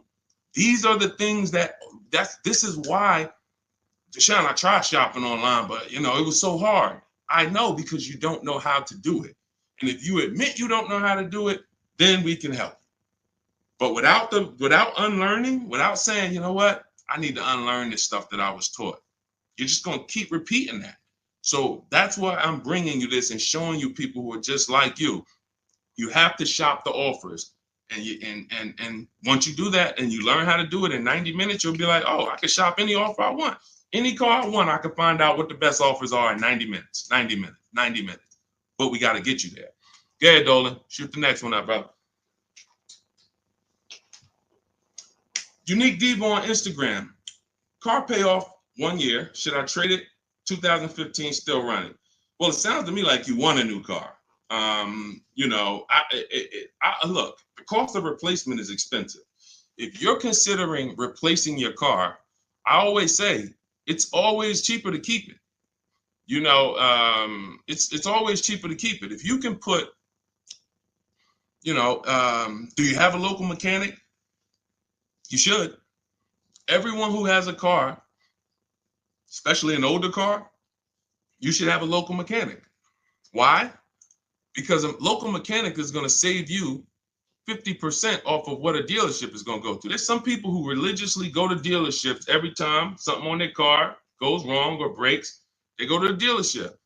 Even with engines. Yeah, Deshone, I put a new engine in and paid $10,000. Listen, local mechanics will actually save. They're worth their weight in gold. And so if I can keep my car running, that's what you want to consider. Now, you still owe money on this car. So you shouldn't be buying cars. You should be leasing cars. Because anyone who is replacing their cars while they still have a payoff should be leasing. That's a clear indicator. There's many indicators. I gave you one. If I'm not keeping the car 8 years, I should be shopping for a lease. If you historically replace your cars while they still have loans on them, you should be leasing, because you're paying all the time. You're never getting to what I call the reward stage, which is a paid off car that is not depreciating anymore, that's in your driveway. You can keep it. You can give it to a family member. It's just a dependable vehicle. You pay a little bit every year to keep it running, but you have hundreds of dollars every year that are thousands staying in your household because you don't have a car payment. That's the reward stage. You have to get there. And if you're like Deshone, I don't keep cars that long, then you are overspending and you should be leasing, paying low payments, cents on the dollar. My first lease, I paid $256 a month for it. $256 a month. I had a Pontiac G6, brand new car. I had a friend who was paying $500 a month. Bought a Toyota. Bought it. And that's cool. If I wasn't in the car business and if I didn't have my sales manager at the time say to me, hey, why don't you lease something? I wouldn't have known. I probably would have went and bought something too. But once I saw that, I'm like, wait, I'm paying half the price of my peers. I'm driving a brand new car, and it just kept going. I leased after that, I bought a Pontiac G6. I kept that for 6 years. I didn't know about the 8-year rule at the time. I bought it 6, 7 years. Then I leased a Infiniti Q. I got the G25. It was $325 a month. That was my best offer at the time. That was a $35,000 vehicle.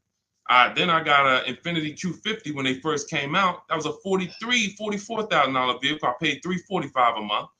Then I got another Q. I had 3 Q50s in a row. The next one was $365, and then the highest one went up to $390. I want to say $390. So yeah, $390. I never went over $400 a month. These are $45,000 vehicles. Then I got a Jeep Grand Cherokee 2018, $35,000 vehicle, $330 a month. They're lying to you. Like all of this stuff that they're programming you to, leasing is renting a car. Banks don't buy cars. Pay attention to what I'm saying here. Banks don't want cars on their books. Why don't banks want cars on their books? Because they're depreciating. And look, let's address this. Rick just said on TikTok, but leasing a vehicle only gives you minimal mileage. You pick the mileage on a lease, Rick. You pick the mileage, brother. Hold on. Turn off this. You pick the mileage. Let's get into some real misconceptions about this whole leasing thing. They give you the mileage.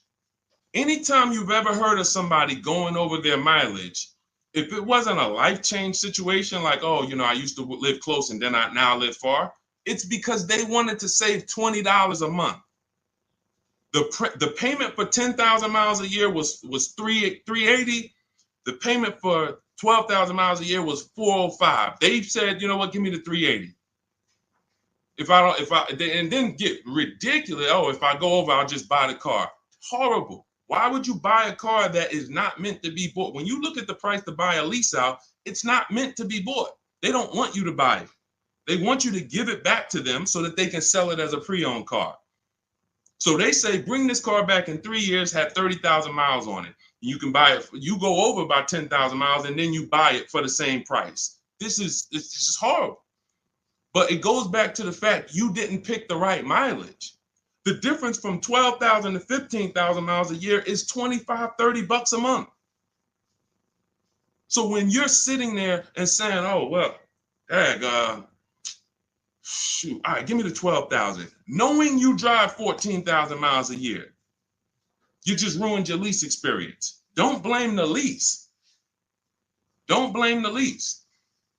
We have high mileage drivers getting leases. First dude that I ever saw with a high mileage lease is when I was a manager at Hyundai. He brought his car back, had 75,000 miles on it, like 72.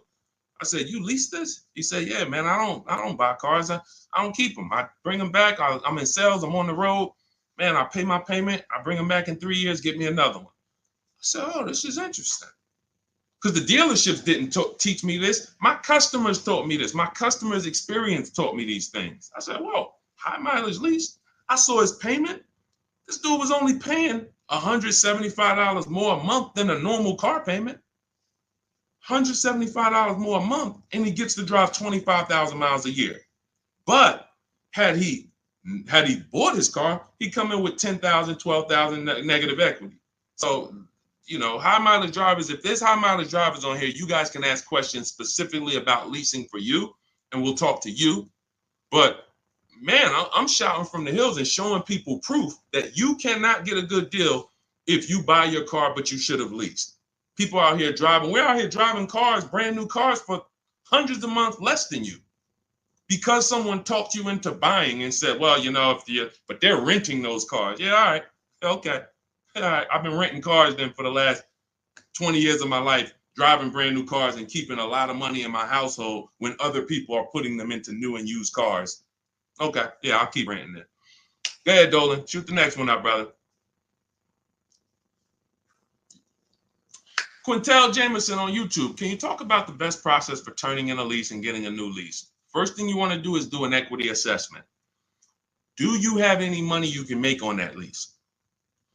Step 2 in my book, after we decide whether we're going to buy a lease, you already decided you want a new lease, so you check off step 1. Second step is, do I have equity in my lease? All through the pandemic, we had people selling leases. I helped hundreds of people that I know about sell leases for $7,000 to $10,000 to $12,000. A lot of them you can see in my older videos. They say, yo, man, you helped me make 7 grand. Yo, I sold 2 leases. I made 15 grand. My mother sold her lease. She made 10 grand. I sold my Jeep Grand Cherokee lease. I made $9,000 back then. But that's when all the resale values were high. So so we're not making that much anymore, but there's still an opportunity to have equity. And if you drop off your lease without doing an equity check, then you literally are giving money to the dealer. We have to do it. And here's how you do it. You call your bank, you ask them what your payoff is. Once you get your payoff, then you call and you go to these 6 websites. You do this in 20 minutes. Go to Carvana.com, go to CarMax.com, go to Driveway, go to KBB Instant Cash Offer. That's going to connect you with a local dealer online to put a price on your car. All of this stuff is instant. And these are all companies that you go to, you look at they look at your car, they say, okay, looks good. They go to the accounting office, they come back and give you a check. It's that simple. AutoNation and Car Gurus, we get 6 offers because everything we do is a bid. Like in the Cars from Home way of getting cars, the way we guarantee we got all the money and we saved all the money and we paid less than everyone is we get bids. Online systems allow you to get bids. When you shop on Amazon, that's a bidding system. That's a bidding system. The real estate market at large is a bidding system. They use competition to create the price. The only industry that doesn't is the car industry, but we do it. Cars from Home, we do it. So you're going to get those 6 offers and you're going to see, can I break even selling this car? Can I make 1,000, 2,000, 3,000 selling this car or more? Some of you have a lease and you didn't drive that much. Deshone, I had the lease. I only put 5,000 miles on it. You should be selling that lease and putting some money in your pocket before you go into your next lease. So, I know there's a lot of people on here. You might have didn't know you could sell a lease. Type a question mark if you didn't know that you could sell a lease. Sean, I never even knew I could sell a lease. Type a question mark. Type a question mark. First thing we ever do before we return a lease, because we are not going to depend on a dealer. I see you, Stephen Romero. Thank you for being honest. I see you, Jason Wilson. If you didn't know you could sell a lease, how much does that cost you? How much does that cost you already? I see you, Rick. Shout out to the people being. I see you, Stino, Cat Mom. I see you, Quintel. Yeah. So what we do before I will never return a lease, and we do this about 6 months out before the lease is up. We do this equity assessment. It's the second step in my process. All of this is in my book. If you guys want if you're like, Deshone, I want the blueprint. Give me the step-by-step. That's my new digital book, Cars from Home. Anyone on Instagram, you comment 1, I'll send you the link to get it for 75% off. If you download it immediately, you could be reading it today, using it, getting a car next week. Same thing on Facebook. Type the number 1. I'll DM you a link to get it at 75% off. And if you're on TikTok, go to my TikTok bio. Now, this is only for 30 minutes. This is a welcome offer for my new book. This isn't like, oh, we don't, just 75% off. This is what I do as a welcome offer for everyone to give you an opportunity. You won't pay the normal $97 price for the book. You'll get 75% off of that.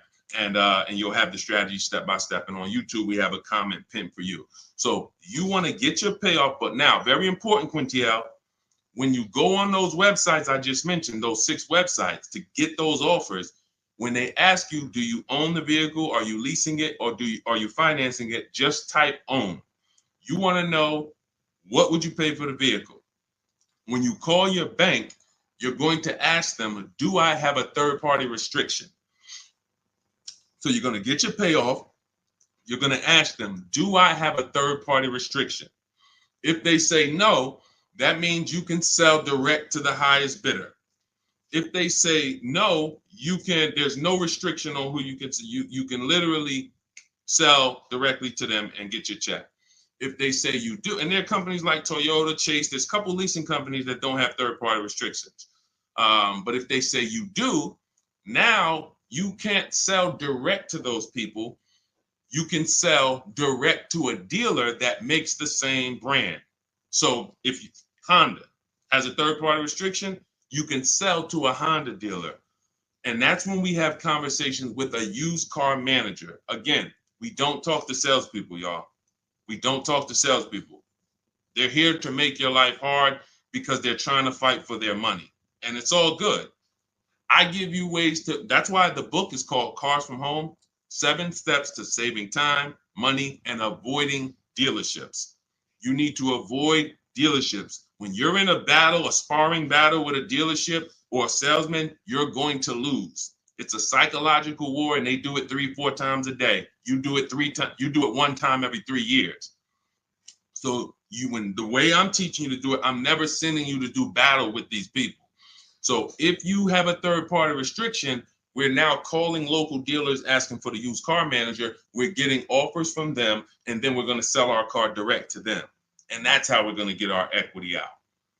That's if we have equity. That's the equity assessment process. That's how some of you are like going to pick up, that one strategy alone is going to pick up $2,000-$3,000 for some of you. Everyone doesn't have equity. But if you didn't know about equity, just that one strategy is going to pick up $2,000, $3,000, $4,000 for some of you. And over the course of your lifetime leasing cars, that's going to be worth more than that. Because some of your cars will have equity, and some of them have a lot of equity, and some of them have no equity. But if you don't know about it, every single car that you give back to a dealership, you just gave them $2,000, $3,000, $4,000. And then you wonder why they say, good news, we got this deal done for you. You don't even have to put any money down. Yeah, because they're using the money from your old car. So once you assess your equity, that's when we go into shopping for the new car. We got to see if we have equity first before we think about shopping for our new car. That's step 1. Okay? Do that before anything. All right, Dolan, cue the next one out. See, I'm not going to give her, if y'all notice, I'm not going to give her the whole playbook. Why? Just to confuse her? I'm not going to tell her, oh, once you do this, then go do this, then go do this. And then when you check your car, this is how you do your test drives. And this is how you make sure. And then this is how you, why would I do that? I like step by step. Does that make sense? Type the light bulb emoji if you're on a cell phone. Type the light bulb emoji if that makes sense. Why would I give her what to do at step 5? She hasn't done step 2 yet. Get your equity, Quintiel. Find out if you have equity first. Do that exercise that I just said, and then come back and we'll talk about the next step. You come back and say, Deshone, I did it. I don't have equity. Perfect. Now let's move to the next step. Deshone, I did it. Good news. I have $3,000 of equity. Perfect. Now let's move to the next step. Okay. Go ahead, Olin. All right. So here we go. This is Selly H20 from Instagram. My vehicle was totaled this week. Sorry to hear that. Hope you're all right. I'm going to the dealer today. What should I know? The dealer today, there's 17,000 new car dealers in this country, 100,000 used car dealers. Every dealer has a different price. So you're going into what is the benefit to you of going into the dealer? You think, oh, well, I'm sold on my car. The best thing you can do right now is ask yourself the first question. Are you keeping your next car 8 years or not? Are you keeping Selly H on Instagram? Are you keeping the next car you're getting 8+ years or no? Let me know. This is Selly on Instagram.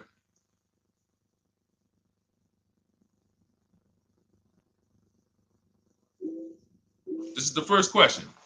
I want to give her time to ask. See, car buying, to pay the prices that you want to pay. It's not one step. It's not just give me this one jumbo step. No, it's a series of steps. It's a series of steps.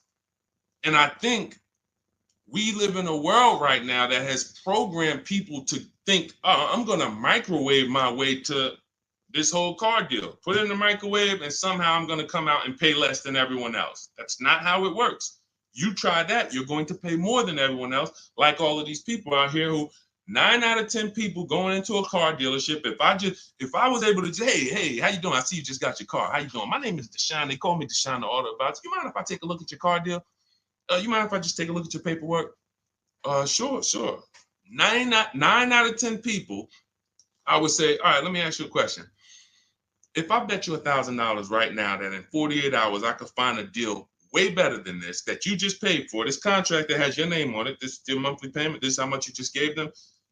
Would you bet me $1,000 I can't find a deal way better than this? Not even close, thousands less than this. Most people are not taking the bet. And that's because they don't have confidence in their car deal. There's nothing else in life that you do this with. There's nothing else. You will never start a business and be like, oh, I started this business. Me and my family put up 50 grand for it, and be like, all right, well, did you do your due diligence? Did you, you would be like, yeah, we got an attorney. We did some consult. We took our time. It was a big decision for us. But a car, same 50,000. I'm going to go into the deal. Oh, and I want to make that deal today.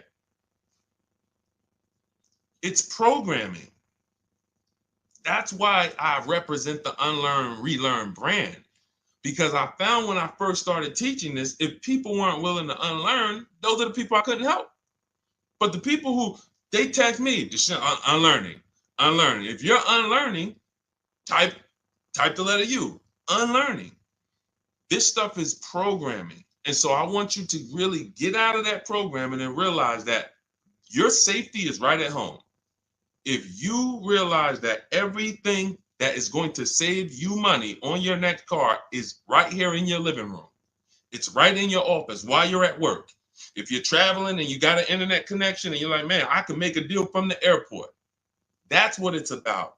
The place you do not want to be is in the dealership trying to make a deal. There's no leverage there. There's no ability for you to shop competition there. And that's where everyone is overpaying at. Okay, we just talked about, Brandy, how to assess equity. If you're on YouTube, you can jump on it, watch the replay, or on the replay on Facebook. The only place the replay doesn't get posted is TikTok, but on Facebook, Instagram, or YouTube, you can see the replay. We went over how to do the equity assessment, how to call your bank, how to go on the websites, what to put on the websites to see if you have equity in 20 minutes. It literally takes 20 minutes to get those 6 offers. Go ahead, Dolan, shoot the next one up.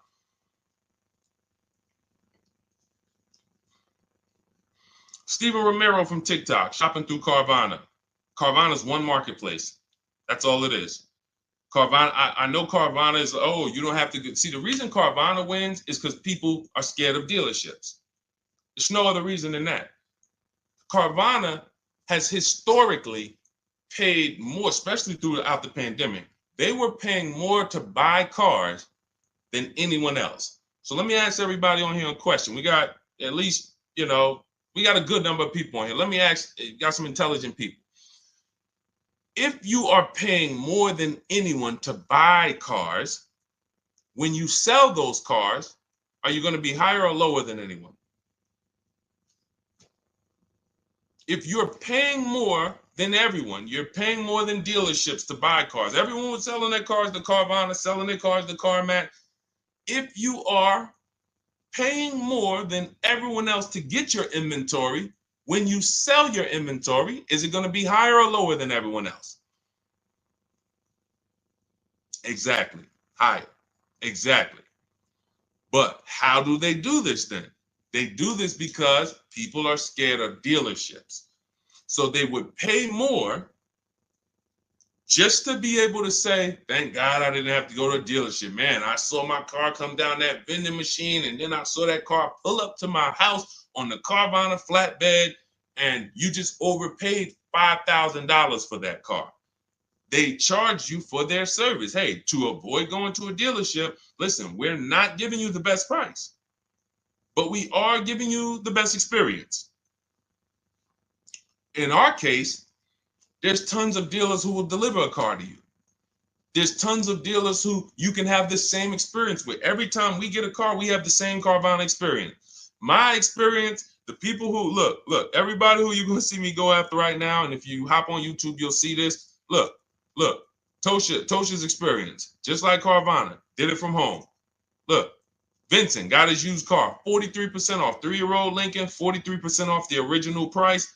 Got it on, got it from home. Look, Ansley, we already went over Ansley. Sean saved 20 grand on his F-150 from home. That's a Carvana experience. Look, Rosalie, we already talked about her. Carvana experience. Look, Jen got her Subaru, leased it from home. You can give yourself the Carvana experience without paying the Carvana price. And when you're shopping for a used car, Carvana is just one marketplace. You also need to open up CarMax, Driveway. In my book, I have what's called the multiple marketplace strategy. The way you shop for used cars, the way we shop for them, is different than the way we shop for new cars. New cars, we use a strategy called the 25 to 5. That's when we reach out to 25 dealers. So we're shopping for a Toyota. We're going to reach out to 25 Toyota dealers online. We do this in 20 minutes. We send them our templates. All of that is in my book. It's a digital book. You copy and paste my template. So you do need to be able to copy and paste. Let me preface that. Do not get my book if you're not familiar with copying and pasting and emailing. I got to preface that. I know people, Deshone, isn't everybody good with that now? No, everyone's not good with that. I've been doing this for 3 years now. I know everyone is not able to copy and paste and just send emails. You know, everyone, that's just, so I have to preface that. But that's how we reach out to new car dealers. We're going to reach out to them for leases and for new cars online using scripts, and we're going to get 5 offers with the scripts. With used cars, it's totally different. We're not reaching out to 25 dealers. Every dealer has their inventory on a marketplace. If they don't have their inventory on a marketplace, do not shop for it. Don't talk to them about it. If they don't have that inventory in a place where it's in a competitive environment, I don't want to talk about it. Who saw the video when I was in the car dealership and I said, this is a used car, it doesn't have a price on it. I was in the car dealership and I said, look, anytime you see a used car, if it doesn't have a price on it, you know, don't negotiate on it. If you saw that, type I saw it. Whenever someone is not putting a price on a vehicle for any reason, it's because they want to make the price up and negotiate down. So let's just say I'm a slimy dealer. Let's say I got a $40,000 car. It was $40,000. I was at a dealership yesterday. We made a commercial about a dealership, and I looked in the car. It was a used car. It was a 2018. It had, the only price it had on it was the original price of the car. So it had literally, it was around a $40-something thousand car. It didn't have a used car ticket, $22,000, nothing like that. So it had a $40,000, and it had all the stuff that was in the car, original. But it's a 2018. So what happens when a person says, hey, how much you want for that car? And there's no internet that they're comparing that to. They're going right on there and just saying, okay, that person has a great opportunity to make up a price and say, well, you know, we're asking $24,000 for it, but you know, our asking price is $24,000. Oh man, that sounds a little high though. You know, it's 2018. You know, you can't do no better than that. You know, I mean, what you have in mind? You know, I'm trying to be around 20. You know, I'm thinking closer to 20. Then I don't know if I could get to 20. I might be able to to see if maybe we could like split it, go up the middle, you know, between, you know, like around 22, something like that. Why don't we take the car for a ride? Let's see if you like the car. You're already in the mouth of the snake. You are literally a mouse in the viper's mouth. Once you've already agreed to talk about a car that doesn't have a price on it, you're done. Because let's just say if that same dealer had to list that car online, that car might have been listed for $18,000. But because you walked in and started talking about it and say, hey, well, you know, what do you think? This is how people leave happy. Man, you know, let me ask you, honey, you get home with your wife, like, you think you got a good deal on this? I think so. I think the guy worked with me because, you know, they said they was asking 24. And you know, I went in there and you know, we made a deal about 22, a little under 22. He took off 2,000 from me. No, he didn't. There was no real price. So this is why you want to be on marketplaces where all the prices are listed. Cars.com, cargurus.com, carfax.com, carmax.com, carvana.com. That's one of them. 8 market, eBay Motors, one more, Driveway. So there's 8 marketplaces, 8 major marketplaces. And you want to sit back and shop for your car like you be shopping for a TV on Amazon.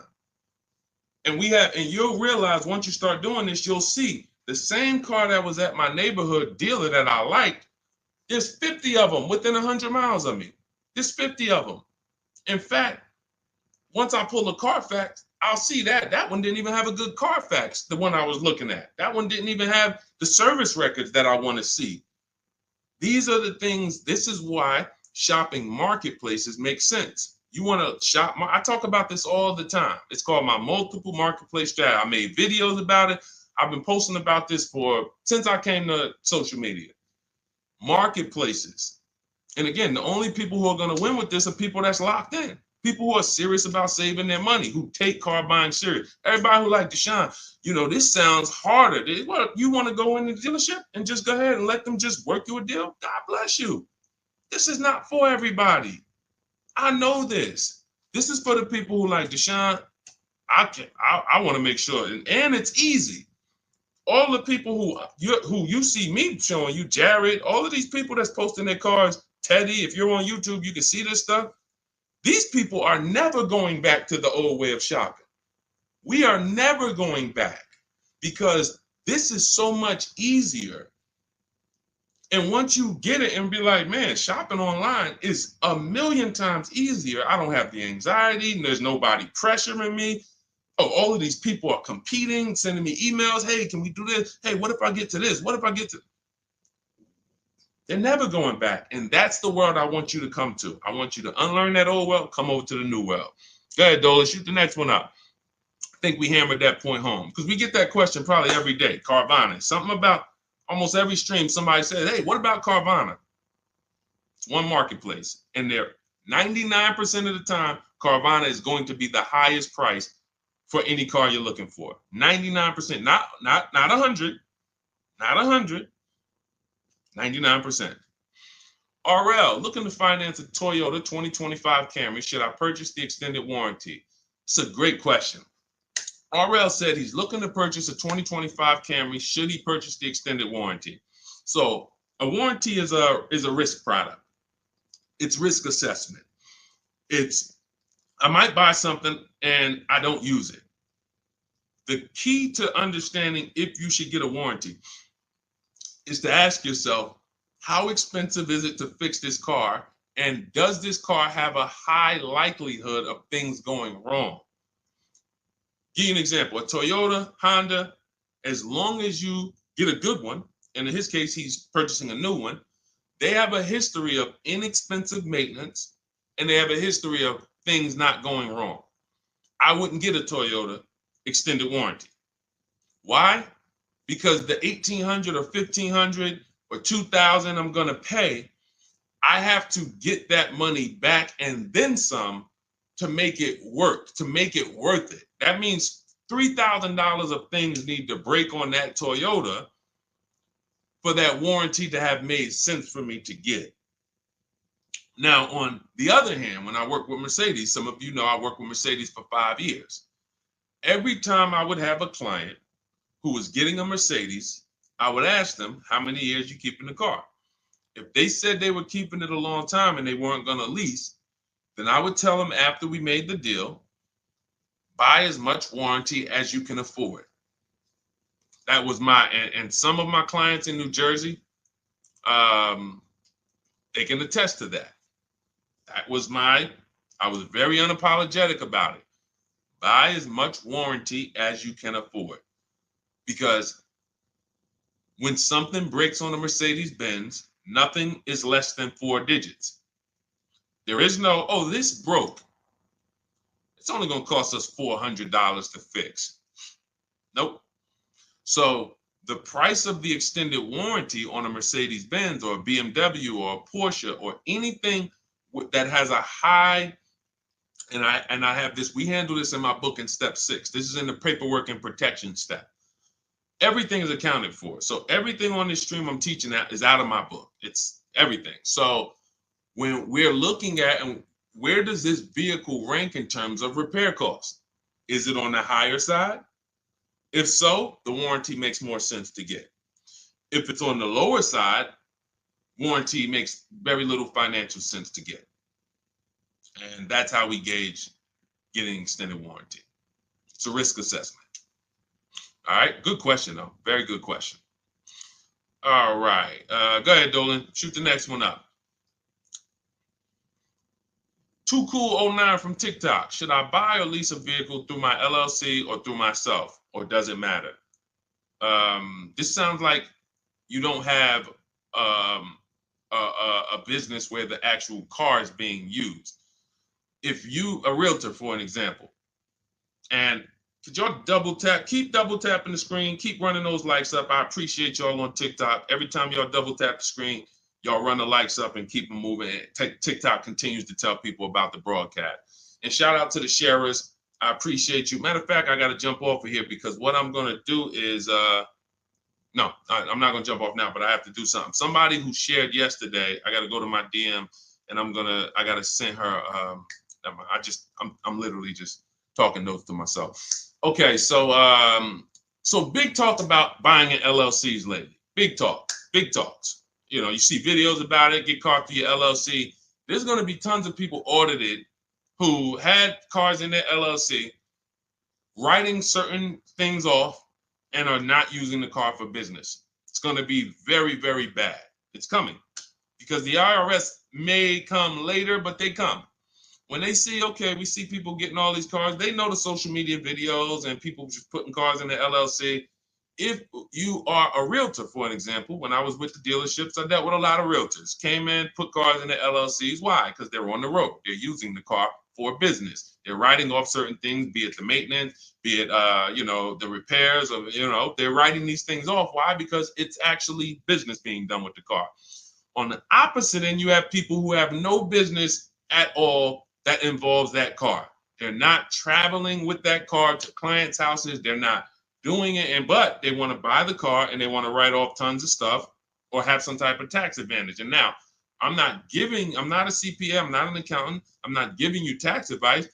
I would just tell you that if your business does not involve a car or travel, I'm not going to ever tell you to put a car in an LLC name.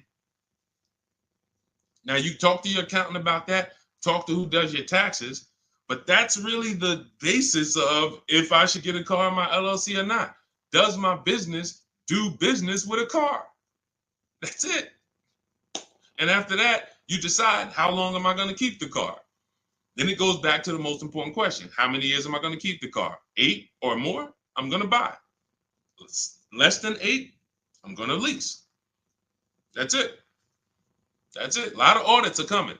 I'm telling you. You see the PPP loans. It took a while, but people are going to jail now.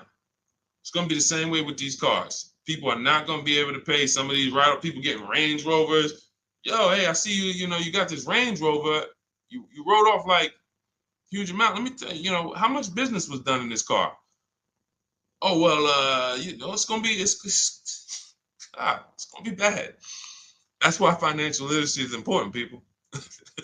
Okay, so all of this is out of my new digital book, Cars from Home, 7 Steps to Saving Time, Money, and Avoiding Dealerships.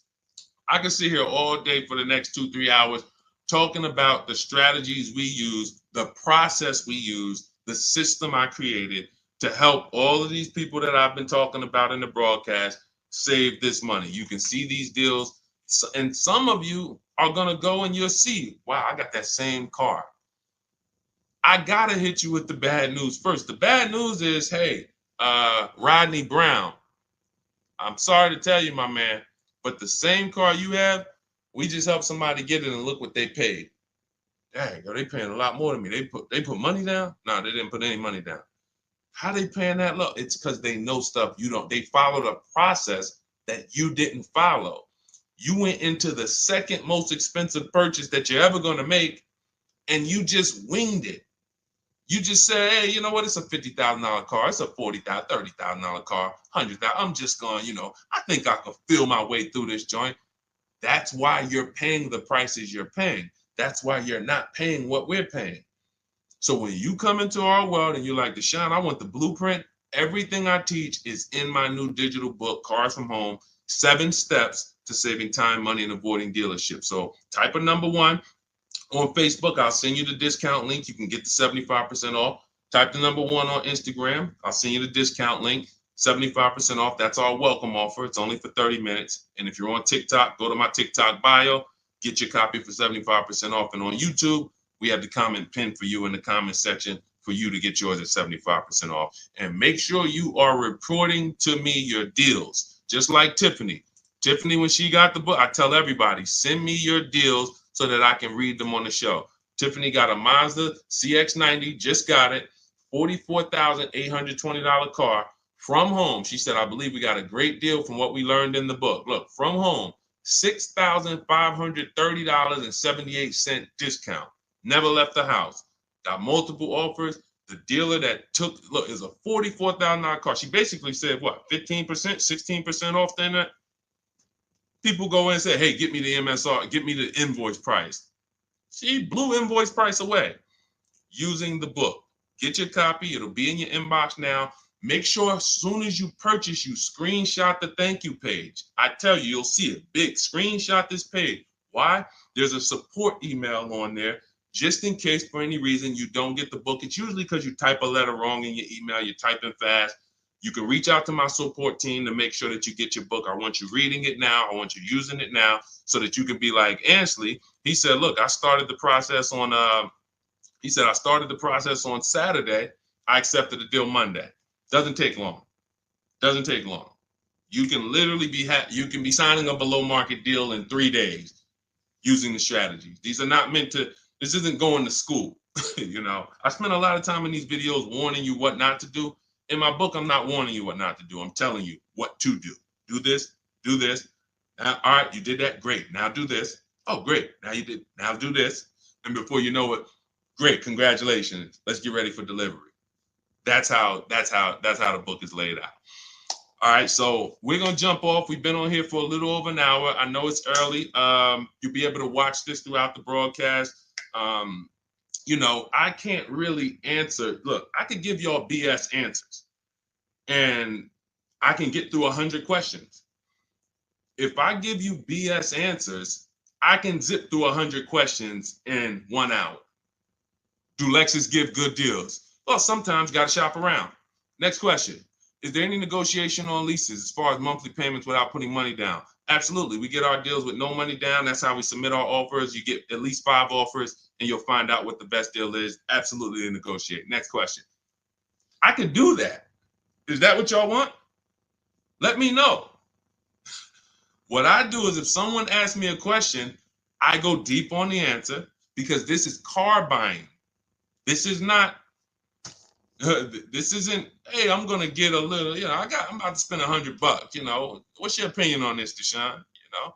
So I think from what I know about people, I think you guys appreciate Deshone. Break it down for me. Break it down for me. And if you want more, if you want all the answers, get your copy of Cars from Home and you'll have all the answers. But I like to be thorough. And I can't, because all I care about is the result. I don't care about I care about people writing me, Deshone, check this out. Look at my deal. Look at what I just pulled away. I want you writing me, emailing me, proud of your deal. I don't want you running into me one day if you're ever around New Jersey, New York. Hey, Deshone, hey, what's going on, man? Hey, man, I follow you. Oh, man, I used your stuff, bro, man. Oh, cool, man. How'd you do? Yeah, I think I did all right. No, you didn't. No, you didn't. Because everyone that learns from me, oh, man, I have people run up to me. I never shopped like this before. I had all of these dealers, and then the lowest dealer took off all this money. That's the one I went with. That's a person that I know. Congratulations. Great job. You listened. You trusted the process. I care about the result. And that's all I want. I want you to enjoy car shopping. I want you, it's 50, 100 grand, 5, 6 figures of your money. You deserve to enjoy it, and you deserve to pay less than everyone else is paying. That's what I'm here to do. So I'll see everybody who has the book. I'll see you inside. Use it. You'll see I link to a couple videos in there. You'll see it's some surprises in there. That's not a traditional book. There's links to videos. I got links to scripts in there. You'll see. You'll see why it's a digital book. And it's a one-time purchase. Anytime something gets updated, like Vroom went out of business a couple months ago, they used to be in our strategies. They were in our marketplaces when we shop for used cars. Vroom was on that list.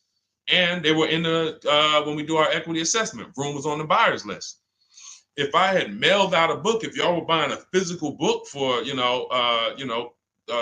for these strategies, that means now I got to make another book, and then I got to say, all right, guys, well, this is edition 2. That was edition 1.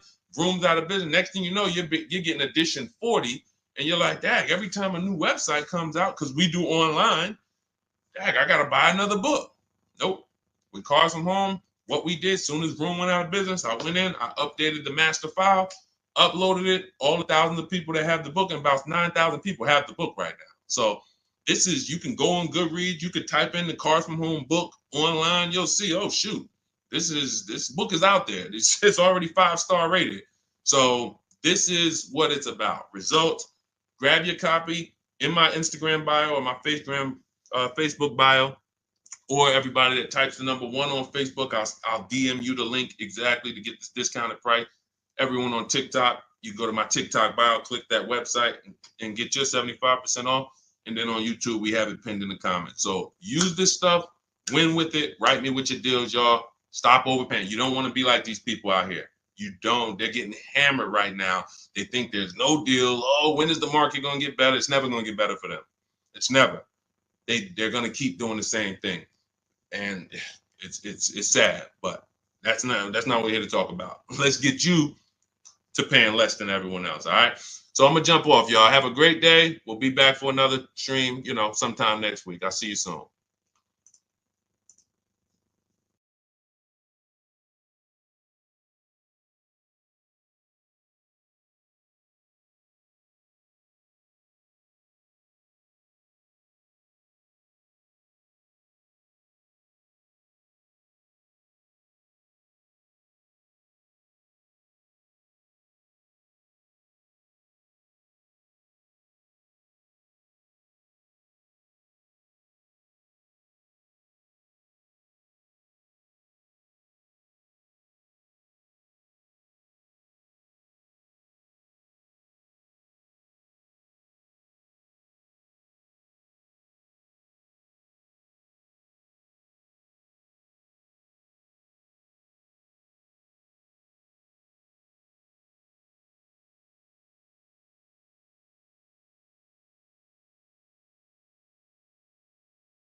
Just hit that. Just take us live. All right, we're about to talk some serious car questions and answers.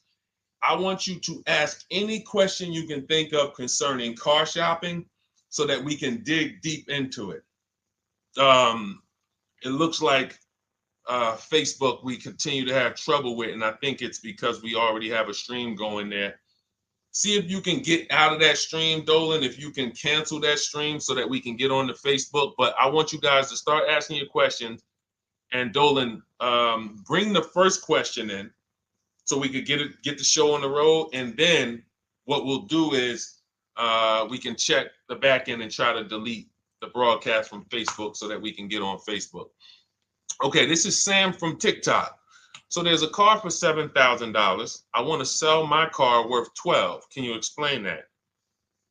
Well, who are you selling your car to? If you say it's worth $12,000, then all right. We only get offers to find out what our car is worth. We don't use algorithm sites because that's worthless. An algorithm site is a site like Kelly's Blue Book. You punch in your year, make, model, and in 3 seconds it tells you your vehicle's worth $12,000. Right now, we have companies that bid against each other. And what you want to do is you want to go on your computer, go to CarMax.com, go to Driveway.com, go to Carvana.com, go to AutoNation.com, go to Kelly's Blue Book Instant Cash Offer.com, and go to Car Gurus. All of them will connect you to somebody or some major buyer who pays cash for cars immediately. Literally, quick inspection, drop your check, and you're on to you're literally, it's that simple. We are no longer at the mercy of private owners who are going to come by and look at our car and no one buy it and talk us down. There are extremely competitive buyers in the market that I've been telling people about since 2021 when we were cashing out. I was big on telling you guys during 2021 to 2023, during that whole pandemic run, cash out now, because the values of those vehicles will never see them again. So there are some people who cashed out, but that was also the beginning of showing people that you can sell to what is called institutional car buyers. And that is what stopped people from trading their cars. There are people who have learned from me, and maybe other people have mentioned this, that will never trade a car again because you're not getting the money that it's worth. So you go to those 6 companies, Sam, it should take you no more than 20 minutes. They're going to give you their best cash offers. And then you can sell to them and you can go buy something else. But what I want you to get in the habit of doing, everybody, is separating your transactions. What does that mean? Who you sell your car to is different than who you buy a car from. And you need to maximize each transaction. And you're never going to do that mixing all your transactions together, which is what most people do. They go into a dealer and they say, hey, I want to buy a car from you, and I want to trade my car into you, and I need a loan. 3 transactions. We don't do that. We separate them and we bid each one out using online tools. And that's how we get the prices we get. And that's how we pay less than everyone else. Okay. So the biggest thing, first thing, is go to those 6 websites: CarMax, Driveway, Carvana, KBB, Instant Cash Offer, AutoNation. And all of you who want to find out what your car is really worth, you go to these 6 websites, get your 6 offers, and then you'll find out what your car is really worth. We do not depend on any dealer to tell us what our car is worth at all. Okay? Shoot the next question up, Dolan.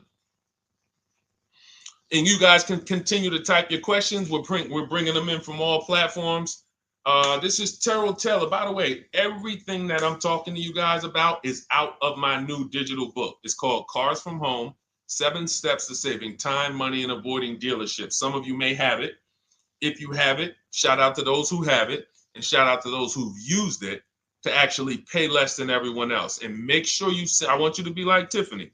Send me your deals. Send me your deals. When you get your cars, I want you to actually send me the results. Look, this is, oh no, that's not Tiffany. That's someone else who used the book. Look, used the book, got $175 a month less than her first quotes before she used the book. So send me, but you can get a copy of this book immediately for 75% off. It's normally $97. Go to my TikTok bio. You won't leave the broadcast, and you can have the entire blueprint. If you don't want to try to remember everything I'll be teaching you over the next hour, you can have the blueprint. You won't pay the $75. You'll get the 75% off.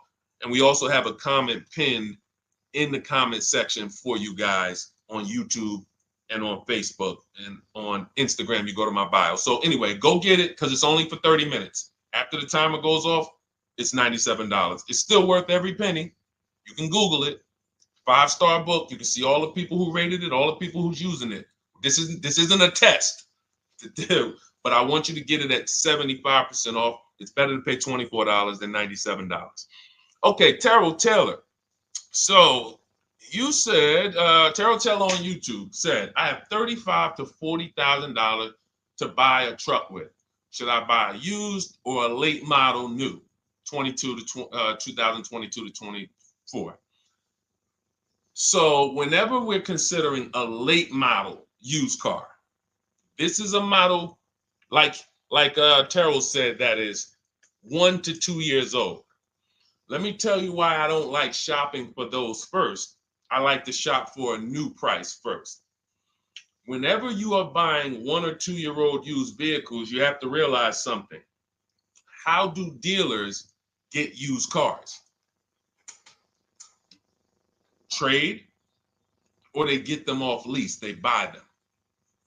When you have not waited 3 years, you're not going to see a lot of used vehicles in that option, because most people don't buy a vehicle and then trade it in 2 years. So you're not going to see a lot of 1 and 2 year old used vehicles. I don't like that, because when there's not a lot of a vehicle, the people who have that vehicle get to set very high prices that we have nothing to compare it to. And that's a recipe for losing and overpaying. I've had people come to me who are looking like you, and what I say is, I say, okay, shop for a new one first. I'm gonna tell you why.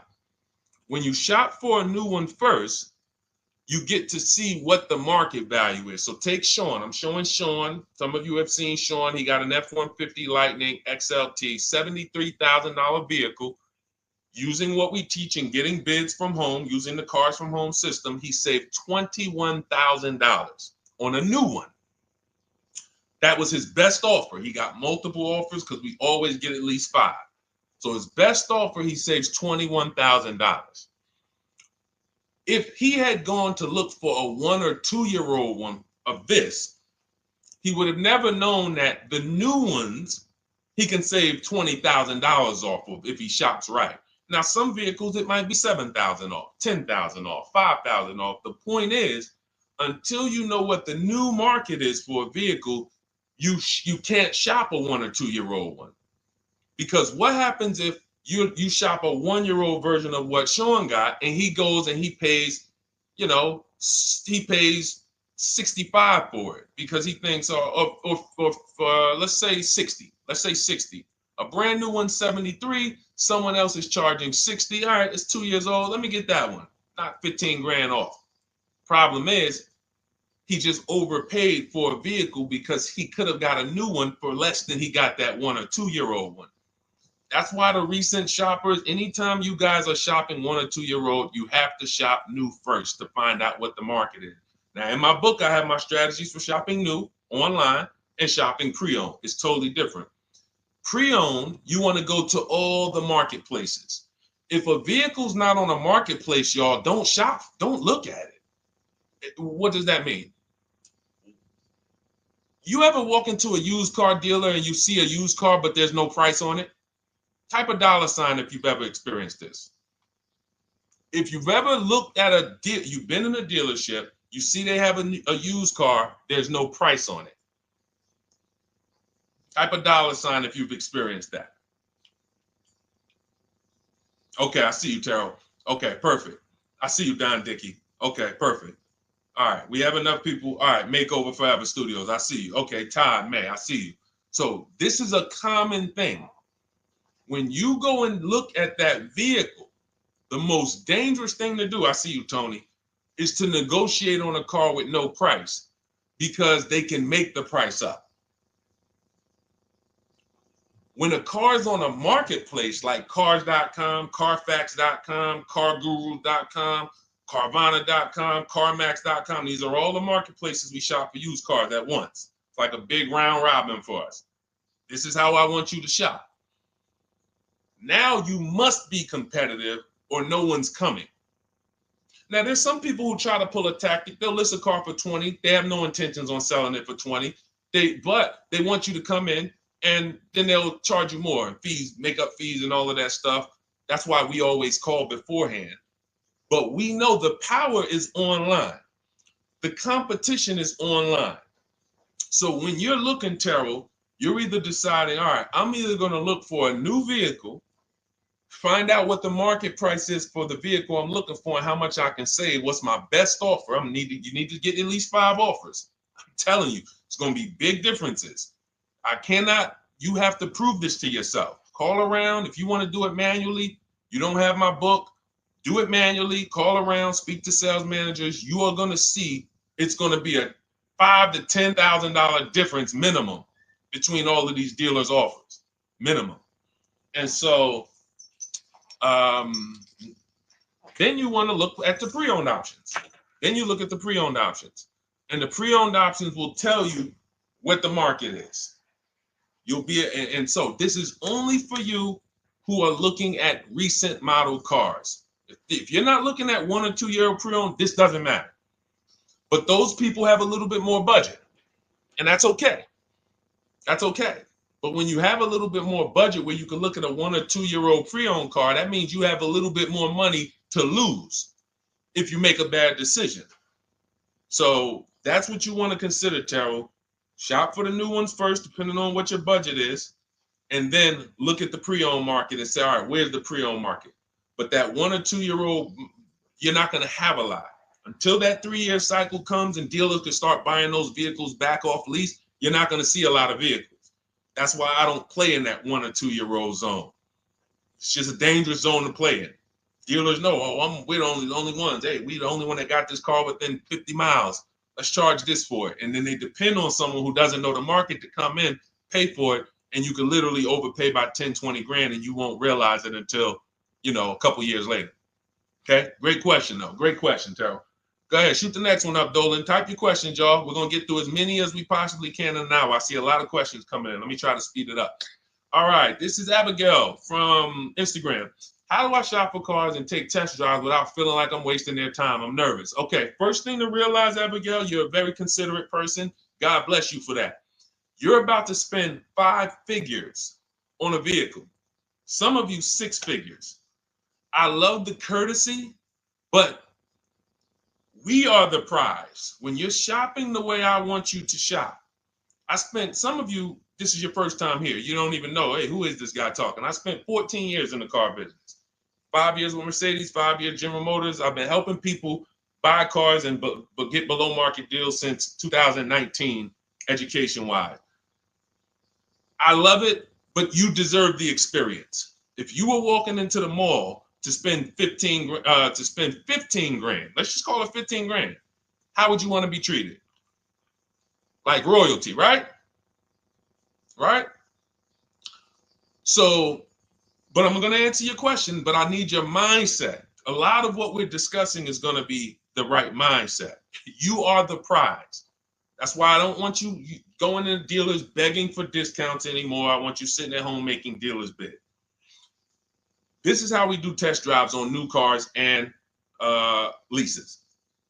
New cars and leases. This is how we do test drives. I have it in my book because it's that serious. You're either going to have a great test drive or you're going to have a horrible test drive experience. We call and we ask the dealer, who's the most experienced person there? Who does everybody like? Who's the person that, has been there for a long time, just has a great reputation? Oh, that's John. John is just, he's been here 20 years. Everybody loves him. Okay, can I speak to John? Hey, John. My name is Deshone. I'm interested in the Honda Pilot. I just like to test drive it. I'm in the process of deciding what I want. And, do you have this particular model? You have one there that I could test drive? John, because we asked for the best person, we're typically going to get somebody who is not going to lie, usually. Not a guarantee, but taking these steps, I know these guys. I've been in this dealership. I know most dealerships have one person there who has a good reputation and who cares about that reputation. If you're enjoying this content, hit the like button, y'all. And Keith, y'all killing the likes on TikTok. Shout out to everybody who's hitting the likes on TikTok, to double tapping the screen. Appreciate y'all. And shout out to everybody who hits the like button. When we get there, we meet with John, we test drive. John, thank you so much. Can I have your card? I'll leave you my information. And if this is the vehicle I want, I'll be in touch with you. Perfect. Oh, Deshone, we don't sit down? We don't think? No, we never sit down. I'm telling you that there are things you must unlearn about the shopping process if you're going to win. And what does winning look like? Getting the most money off in the least amount of time. There's no leverage that you have when you sit down and try to negotiate with a car salesman. Every single dealer around you that wants to compete for your business, you can't talk to them while you're sitting in one dealer talking to a car salesman. That's why we don't do it. We get a card. Thank you so much. Listen, if this is the one for me, I'm going to give you a call. Simple. Pressure's off. There's no pressure in our system. You can't pressure us. That's what I want you doing. New cars, leases, that's how you test drive. 20 minutes, you're in and out. And I'm a car salesman at heart because that's what I am by profession. I would never develop a system that would allow you to waste car salesmen's time. I just wouldn't do it. I developed a system that when our people go get cars, look at Ansley. When our people go get cars, Ansley just got his lease, 1% lease, $58,000 Infiniti. Look, started the process Saturday, accepted deal Monday, all by Email. $58,000 car is paying $554 a month, no down payment. You know, we have tons of these. None of these people spent. Look at Jared. Lease like a boss, $569 a month down to $520. Volkswagen Tiguan, no money out of pocket. Let's go to a purchase. Pierre, pre-owned car purchase, got his 2022 Mazda, got a 20% discount off the original MSRP. This is 30 minutes. We are not spending more than 30 minutes in dealerships. Who doesn't want to spend more time in dealerships? Type me if you're like Deshone. I don't want to be in dealerships that long. You thought you had to be in dealers to save the big money, right? You thought you had to be in dealers to save the big money. I'm showing you as someone who pays less than everyone and who teaches people to pay less than everyone. Look, Kimberly, $20,000 off a Maserati, shopping from home. Because when you can talk to more people at once, the discounts fly off. And you see that all these dealers want to compete. So what you want to do, the best thing you can do to not waste people's time, Abigail, is to shop from home the right way. Because when you shop from home the right way, you realize it's only a few things you need to be in the dealership for. That's your test drive. I just told you how to set it up. With used cars, we do it at the end. But we're only there for a second. In fact, when you go to pick up your car, they're going to tell you, thank you. This was one of the most easiest deals I ever made in my life. Because you came in, you emailed us, you knew what you wanted, you gave us the information we needed, we made you an offer, you knew what you were decisive. We have all these scripts. By the way, in my book, I have all the email scripts. You don't have to even think about what you're going to say. It's literally copy and paste, copy and paste, copy and paste, copy and paste when we're shopping for new cars and leases. With used cars, before I go to the next question, I want to hit on the used car process. Used cars, we must test drive at the end. We can't test drive used cars over here and then go and buy another used car over here. So what we do when we narrow our choices down on all these marketplaces to our top 5 favorite vehicles, we need to verify that there's no bogus fees. When I was shopping for my Infinity truck, I narrowed it down to 4 vehicles. But I'm going to tell you something that's the most. Who's bought a used car in their life? Type the letter U.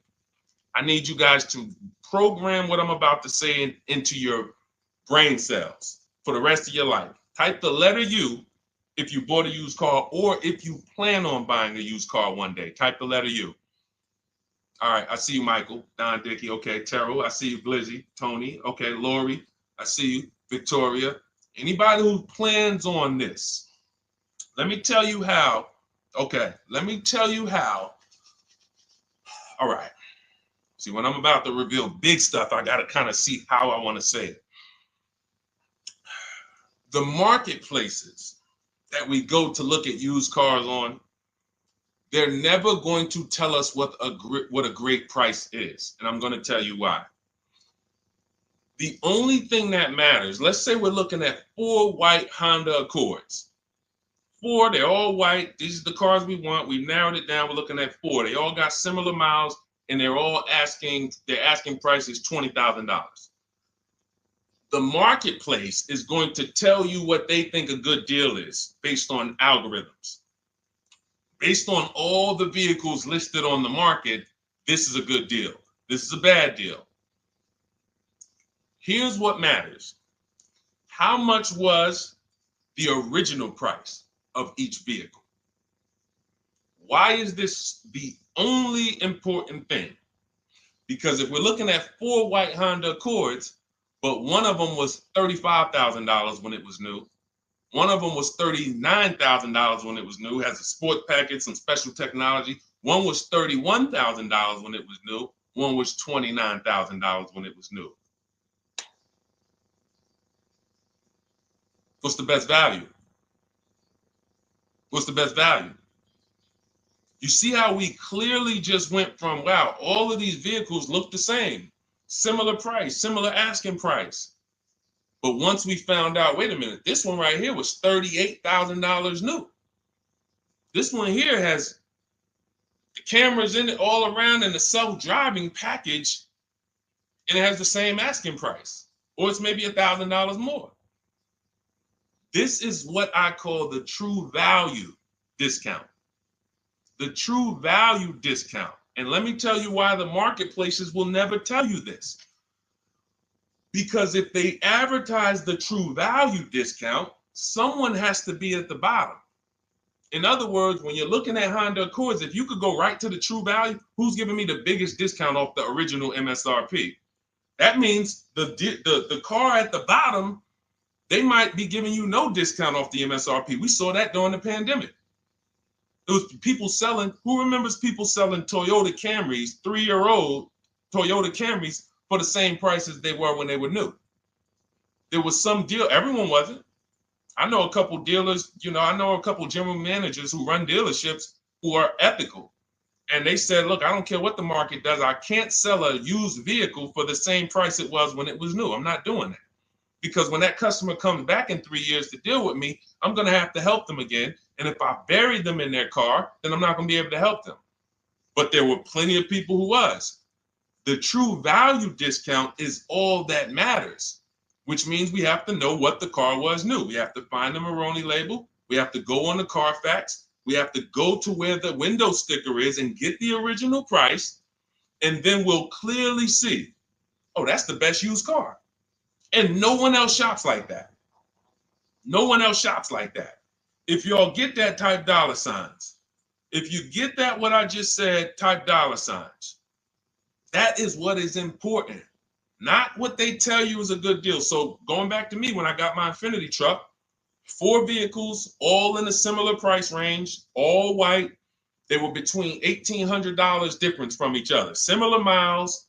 But once I found out that one was 46,000 new, one was 48,000 new, one was 52,000, and the one I ended up getting was 54,000. That separated it. The one that was 54,000 new, they were giving me a 42% discount asking price. These are things that help you cut through the mess, the smoke and mirrors of the car business. In order for you to win and pay less than everyone else, you have to cut through the smoke and mirrors. That's what I'm great at showing you because I was in the business. So these are the things that, again, if you say, Deshone, I need the whole blueprint. I need to give me the step-by-step. Leasing, used cars, high mileage, new cars, give it to me step-by-step. That is my new digital book. It's called Cars from Home, 7 Steps to Saving Time, Money, and Avoiding Dealerships. It'll be in your inbox in literally 5 minutes, and you get yours for 75% off. Support yourself and support your family by getting your copy. Go to my YouTube comments. We have a link right there pinned for you guys. We have a link in the Facebook comments. Get your book for 75% off for the next 30 minutes. You'll see a timer on the page. Now, if you're on TikTok, click that picture of me and go to that link in my TikTok bio and click the one that says 75% off to activate the 75% off link. Get your book so that you never have to wonder about this. Now, we're going to continue, but I just know as we answer more questions, some of you are going to forget that. What we just went over in the last 10 minutes, this next question, you're going to forget all of that. All right. Now, Dennis Gamister from Instagram, on a lease agreement, does the deal use the MSRP or the discounted price? So when we're shopping for leases, this is what we do. We get all our offers with, this is how we construct our offers. If you've ever looked on these commercials and you saw, well, Deshone, when I look at leases, though, it seems like, one, they limit me on miles. And then I also see that they want a bunch of money up front. You are correct. But they only limit you on miles according to the miles you told them you were going to drive. They don't pick the miles for you. We select the miles. And what ends up happening is people will, because they typically don't know how to shop, they're negotiating. They'll say, all right, well, my payment's $400. That's my budget. I drive more than 10,000 miles a year, but I guess I'll just take the 10. Instead of paying $20 more to get 12, they'll take the 10, and then they'll say something like, if I go over, I'll just buy it. Horrible idea. Absolutely catastrophic idea. Or if I go over, they blame the lease. They literally will get the penalty, get the bill for the 6,000 extra miles that they used, and they're charging them 25 cents a mile now, and say, man, this is why I don't want to lease, because they limit me on my miles. No, they didn't. To save $20 a month, you pick the lower miles. You can customize leases up to 15,000 miles if you want, 18,000 miles. Look at Jen. Jen just got her lease on her Honda. Hold on, where's Jen's lease? She got an 18,000 mile a year lease. Now, the way we shop is 12,000 miles per year, only first month's payment due at signing, and we shop it taxes and fees in the payment. Jen, her best offer on her Honda CR-V hybrid, which is one of the most popular hybrid crossovers in the market, she got $512 a month, 12,000 miles. That's a 1.3 lease. We'll talk about the 1% rule for great lease deals and the 1.5% for overpaying. She gets 1.3. She bumps it up to 18,000 miles per year. But look how much more, y'all. $50. So for $50 more a month, she, instead of driving 12,000 miles, she gets to drive 18,000 miles. And she gets to drive as much as she needs to for $50. Versus her saying, you know, I'm going to take the 12 knowing I don't drive 12, and then I'm going to get penalties and, again, blame the lease. The lease is custom. And the first time I learned about high mileage leases was when I was working at Hyundai. I was a manager at Hyundai for a short period of time. It was a highway dealer. The guy ended up going to jail. It was typical, like, you know, I've worked in some dealers, some phenomenal dealers, but this one was like, if you ever could imagine the prototypical highway scam dealership, I mean, this was it. So I was only there for 6 weeks, but I was a manager, and what I saw was I was taking care of this guy's lease who was just finished with it. He had 72,000 miles on it, and I went out there and I said, wait, you leased this 72,000 miles? He said, yeah, I always lease now. He said, I used to come in every time I bought a car, my negative equity was ridiculous, $15,000, $10,000. I had to keep writing these big checks, and I just said, you know, let me switch to leasing. A customer taught me about high mileage leasing. That's why when I say car salesmen aren't trained, they're not trained. We learn things by intuitiveness and curiosity, and, you know, we're not trained on finance and insurance and leases versus buying, none of that, you know. So anyway, I said, wow. And so I looked at his payment. This guy is only paying like $175 more a month, not even, to drive 25,000 miles a year. So if a normal Hyundai lease was $299, he's paying $450, $475, and he's driving 25,000 miles a year. Boom. Drops it off. Boom. No negative equity, none of the trash that most high mileage drivers are dealing with. So when we are shopping for a lease, we have to shop with our template. Whenever you're getting your lease quotes, it's 12,000 miles a year, first month's payment only due at signing, taxes and fees in the payment. Assume tier 1. That's what we blast out. In my book, I have something called the 25 to 5 strategy. We connect with 25 dealers online. You use my email scripts, copy and paste. We're going to get 5 offers. This will take you. You saw Ansley. He said, I started it Saturday. By Monday, I accepted a deal. This doesn't matter. This is a 24, 48-hour turnaround to start getting offers on these vehicles. Now, once we're looking at offers, we take the MSRP, we take the monthly payment, we divide it into the MSRP. So let's just say we're shopping for a vehicle, it's $40,000. One of our offers is $400 a month. $400 a month, no money due at signing, just $400, we drive off. We divide that into the MSRP, not the selling price, the MSRP. So now we divide that into 40,000. we can see and we multiply by 100, that's a 1% lease. The 1% lease rule has been around for the last 20, 30 years. If you could lease a vehicle and the offers is under 1% of the MSRP, it's a steal, great value. Because these a $40,000 vehicle with no money down to buy would cost probably $800 a month on a 5-year loan. So it's incredible value. It's a steal. You don't have to worry, am I overpaying? Nowhere near. You're still in the vehicle. And we have some people who shop from home using the car. If you're Deshone, do those deals really exist? If you're on YouTube or Facebook, you can see right now, look, Greg got a 1% lease on his Kia EV6 Win, $527 a month, $56,000 vehicle. Look, Zafrina, $579 a month, $65,000 vehicle. Ansley, you saw Ansley's Infinity. Rosalie's Infinity truck. Right here. Look, it's paying $592 a month, $59,000 vehicle. 1% lease deals are out here when you know how to shop. Now, that's a steal. That doesn't mean that's the best. I mean, that doesn't mean, oh, if I can't get a 1% deal. In order to get a 1% deal, you have to not just shop. You need major support from the manufacturer. The lease program has to be good. The rebates have to be good.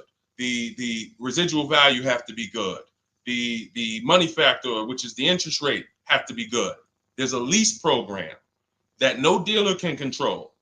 So when we get these offers, that's how we're judging them. Divide the MSRP divide the monthly payment into the MSRP.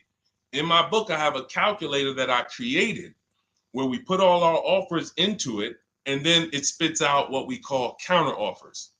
So we get 5 offers, 7 offers, we put them all into this calculator I created.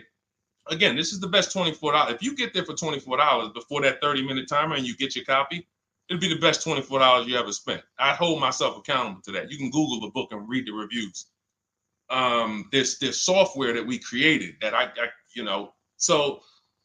that's how you're judging your leases. You're looking and you're comparing to the 1% rule. Now, when you get to 1.5%, we can't make those deals. We're paying too much for a vehicle that we're giving back. We have to see, there was no indicator before I created the 1.5% rule. As much as I love educating people on leases, the only people who should be leasing is if you're not keeping your cars 8 years. All of you long-term people who are like, you keep your cars more than 8 years, don't think about leasing at all. You should be shopping for below market purchases. But if you're not keeping your cars 8 years, you're losing thousands of dollars not leasing cars. Depreciation is where you lose. Resale value is where you lose. So the 1% rule is what our anchor is, but 1.2 is great value. 1.3, great value. 1.4, good value. 1.5, good value. Anything over 1.5, now we're paying too much for a vehicle that we're giving back. So that's how we're judging. That's how we're judging and comparing our lease offers. And with the calculators that are in my book, you can literally do this in seconds. This stuff, these mathematical things that used to be complex, even hard for me to explain, when you're using the stuff in my book and you're seeing, wait, man, there's calculators, I can do this, boom, boom. Why don't these calculators exist on Google? Because anything that makes dealers compete, they're not going to make for you. They'll make stuff for you that allows you to see more and do this and make it easier and faster and connect to get a loan quick. But competition, any tools that create competition, they're not going to make those for you, because that's where the real money comes off, when you make dealers compete. Okay, so you want your copy of Cars from Home, 7 Steps to Saving Time, Money, and Avoiding Dealerships. Click the picture of me on Instagram or TikTok. It's going to take you to my bio. You won't leave the broadcast. Click that link and then click the button that activates the 75% off, and you'll have 30 minutes. Once the timer goes to 0, the $97 price is what you have to pay if you want it. It's up to you, but $24 is much better than $97. $97 is still a great price. I have no doubt that you guys would write me, especially the more you use this. 1, 2 cars, 3 cars. You get 1 lease this year, a used car next year, a new car about 4 years. And Deshone, what about when websites change? What about, this is an online system. Websites go out of business. Vroom went out of business. They were in my book. We used to get bids from them. to sell cars to them. When we were shopping for used cars, they were in my multiple marketplace strategy. They went out of business. I went right into the master file, updated the 9,000 people that had a book. It was probably like 2,000, 3,000 at that particular time. And the next time people opened the book file, there was no room. That's why the book is digital. That's one of the reasons. You'll see the other reasons is I have scripts that I link you to. I have PDFs I link you to, videos I link you to. I couldn't do this with a real physical book. So again, in the YouTube comments, in the Facebook comments, we have a link for you guys to get your book at 75% off for 30 minutes and use it. All right, Dolan, shoot the next one then, brother. Let's go. How old of a used car should a person buy? That's based on budget. I like to start with when we open those marketplaces, Tony, you want to start with the most recent cars. The first thing you're doing when you open up the marketplaces, y'all, first of all, we're creating accounts. Out of all those marketplaces I named, 6 or 7 of them, we use 8. We use eBay Motors, we use Carfax.com, we use Cars.com, Autotrader.com, CarGurus.com, Carvana, CarMax, Driveway, and that's 8. 7 of those, or 6, allow us to create an account. Why is it important to create an account? So that every single new car that matches our criteria, as soon as it's listed, we get a notification. The people who have that notification on, most of them don't know how to assess the market like I'm showing you. So even if they get a notification that the car was just posted, they're not going to have the information to take advantage of it. They're going to hesitate. What we do is the first thing we do after we create our account is we're now assessing the market. Where's the low prices? Where's the high prices? And I'll usually go 3 years back, sometimes 4 years back, and let's assess the market. Now, I have another calculator in the, matter of fact, let me show this to you guys. I have another calculator. It's called the Perfect Budget Calculator. The Perfect Budget Calculator. What this does, you guys can't see this on YouTube, but you can see it on you can't see this on TikTok. But if you go over to YouTube, Facebook, or Instagram, you'll be able to see what I'm sharing right now. Now, what often happens is, let me share this. Hang on. Boom. Okay. So now what often happens is a lot of you will say, I could put down $2,000, but, if I don't have to, then I won't. Or, if you get a car and you pay $15,000, if you pay $500 a month for 5 years, that's a lower price you paid than paying $500 a month for 6 years. So ways to manipulate our budget is to shop within our budget for a shorter loan. This is all stuff where I said, okay, people don't know they need to be doing this. So let's make a tool that does it for them. And this is, you get access to this when you get your copy of Cars from Home, my book. So let's say we do something called an equity assessment. Everybody who has a car, remember I was mentioning a little while ago, we go to these websites, Driveway, all these, and we find out what our car is worth. Let's say you're like, man, okay, if I sell my car to CarMax, I'm actually going to have $3,200 of equity. All right, so when I sell, I'm going to put that into my budget. All right, now my down payment, max I could comfortably do is $1,500. That's max. Now, we use the average interest rate. And in my book, I give you a link to see what the average interest rate is at the particular time you're going to be shopping. Let's just say it's 6.9. Now, we enter a comfortable monthly payment. Let's say you're like, all right, I don't want to go any more than $425 a month for 6 years. That's my max. You enter your state so we can pull the taxes and we can pull the fees. New Jersey, calculate budget goals. Now it's going to ask you a comfortable monthly payment on a 5-year loan. You might say, all right, same thing. I still don't want to go over 425 no matter what. Perfect. What this does is create multiple goals. And it creates multiple goals. It creates a starting point. Now, if you find a car at this price, $18,776 or less, you can do a 5-year loan, use none of your equity, so this will go in your bank, and use none of your down payment. Now, next goal may be, okay, $22,000 or less. 6-year loan, no equity, no down payment. So the first 2 goals are no money down goals. If I find a car anywhere in these price ranges, I can do these deals, no money down. Now, this is one where I use my equity, but no down payment. Goal number 4, I use my equity for a 6-year loan, no down payment. Now, goal number 5. Now you can see the price of the car is getting higher. Use equity, use my use equity and down payment, but it's 5-year loan. And then here is your max budget.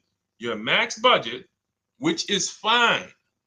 There's nothing wrong with if you find a vehicle that, once you use this and you find the best price vehicle, as long as you are under this number, you are fine. The problem is when you go over that number. The problem is when you go over budget. All of these goals are your budget.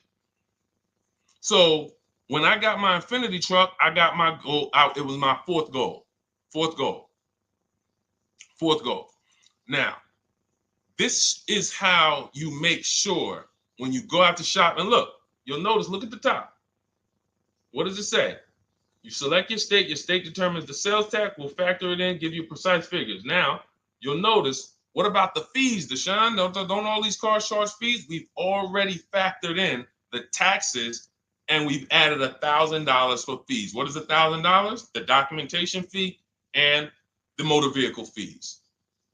It's all in there. So you can go out and know that's my max budget. I cannot buy a vehicle, make a deal on a vehicle where my purchase price is more than $26,729.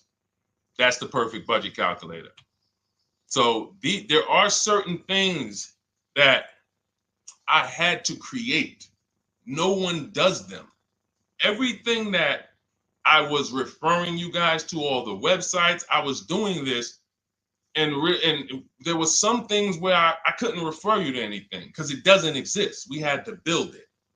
So this is how we make sure we are shopping, whether it be for new cars, used cars, below our budget. And that's not how you make, but here's the thing. I need you, before we go to the next question, I need you to understand something. That doesn't make sure you pay below market price. You have to combine this with getting bids, because you can be within your budget and pay over market value.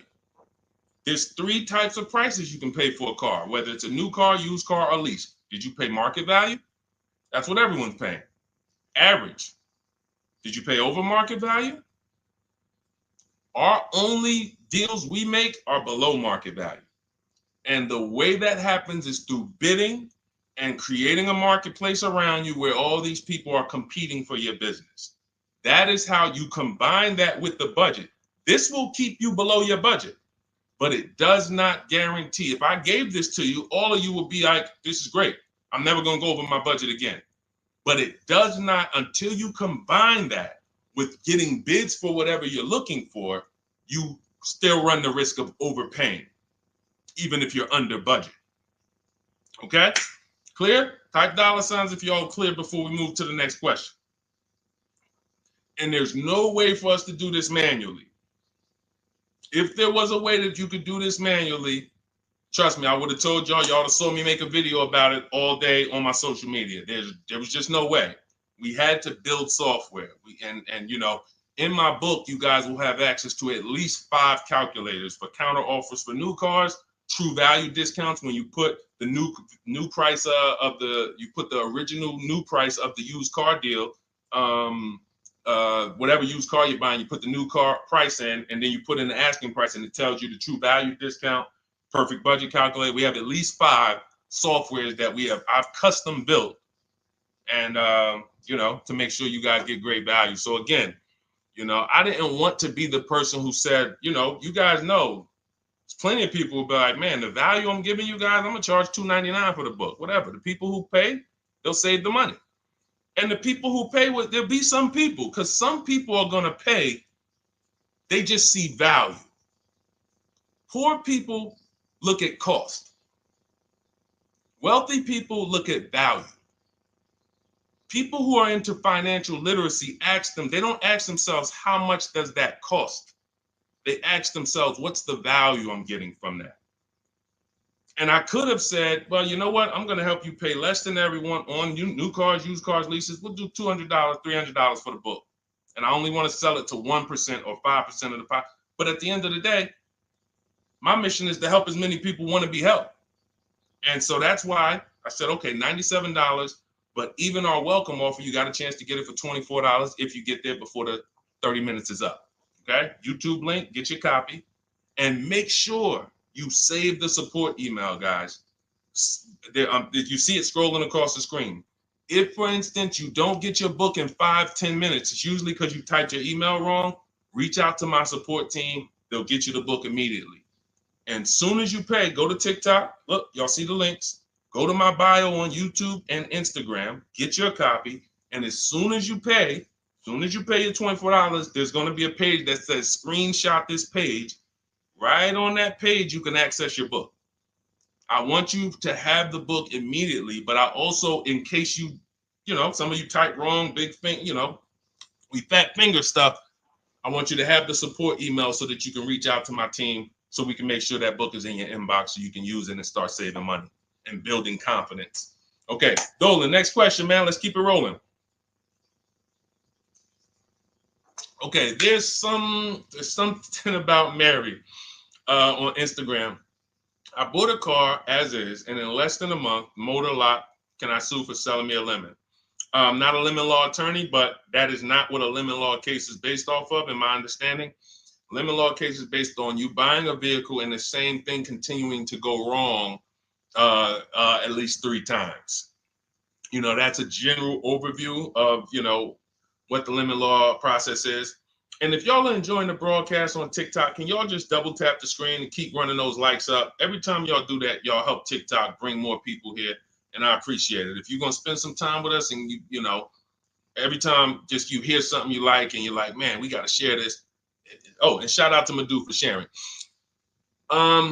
Here's the thing. I made a video about this the other day because a friend of mine got a used vehicle and the transmission went out on him in about a month. So it wasn't the engine. But when you buy a vehicle as is, it's very tough for you to have any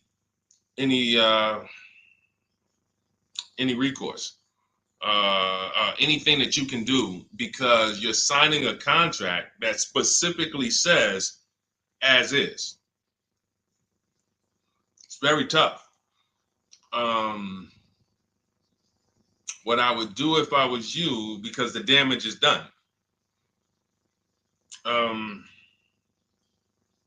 just find out what it would cost me to put a used engine in the vehicle, rebuilt in a used engine, salvage yard.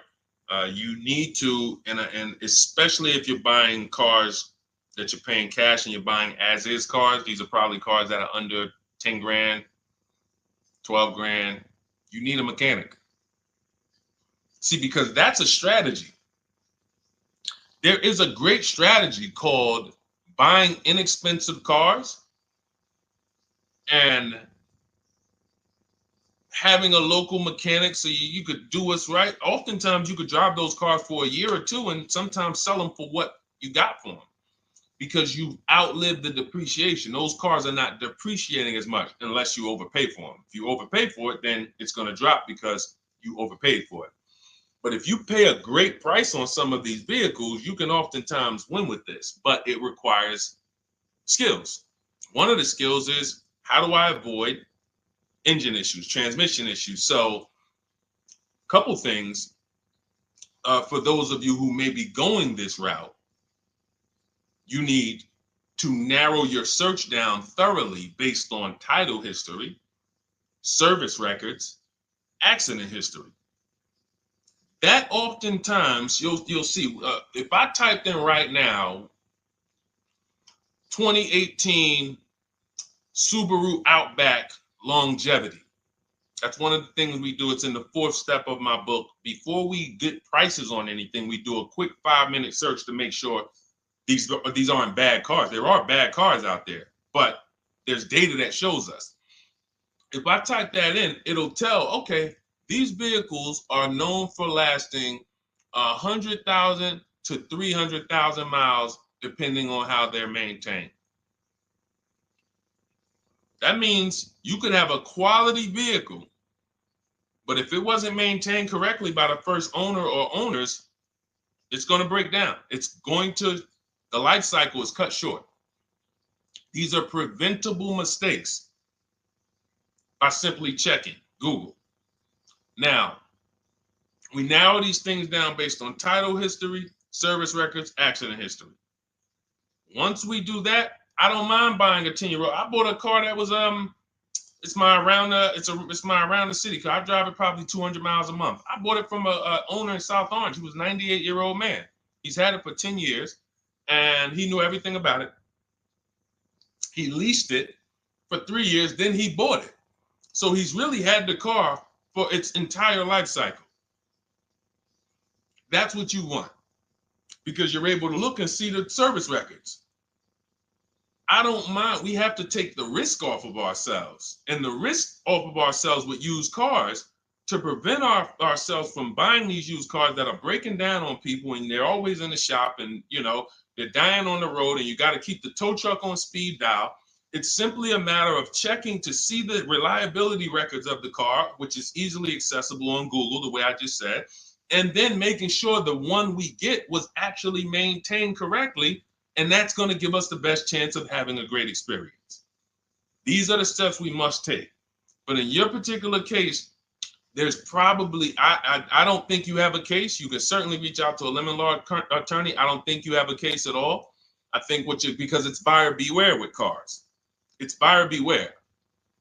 That means it's on you. If something goes wrong, it's on you. And so what I would do is I would find a local mechanic that I trust, that everyone loves in the neighborhood, and I've been there for 10 years, 20 years. And I would say, listen, can you find out what it would cost me to put another engine in this vehicle? My father did this on his GMC Envoy about 6 years ago. It was a 2008 Envoy. The engine went out on him. He put a new engine in the vehicle. One of the best $2,000 he ever spent, $2,000 or $2,500, whatever it cost him. They put a new engine in that vehicle. He still has it. He's about to sell it for about $4,000. He's had that vehicle from 2013. Think about that. A lot of people, engine goes out, they sell the car. It's worthless now, so they take the loss. Meanwhile, man, let me come up with $2,500, and I still got no car payment for the next 6 years. We don't need to be so quick to go replace our cars. If we follow these strategies, we can actually, I love to see more people doing that. Just go fix the car. But don't go to the dealership to fix it when they tell you, hey, the engine's going to cost $10,000. And what does the dealership say, y'all? When you have these major issues and the dealership tells you the transmission is $7,000 and a new engine is $10,000, what's their suggestion? What's their suggestion when they tell you that? Because they already know you're gonna be like, yo, what the heck? I can't pay all of that. What's their suggestion? Let's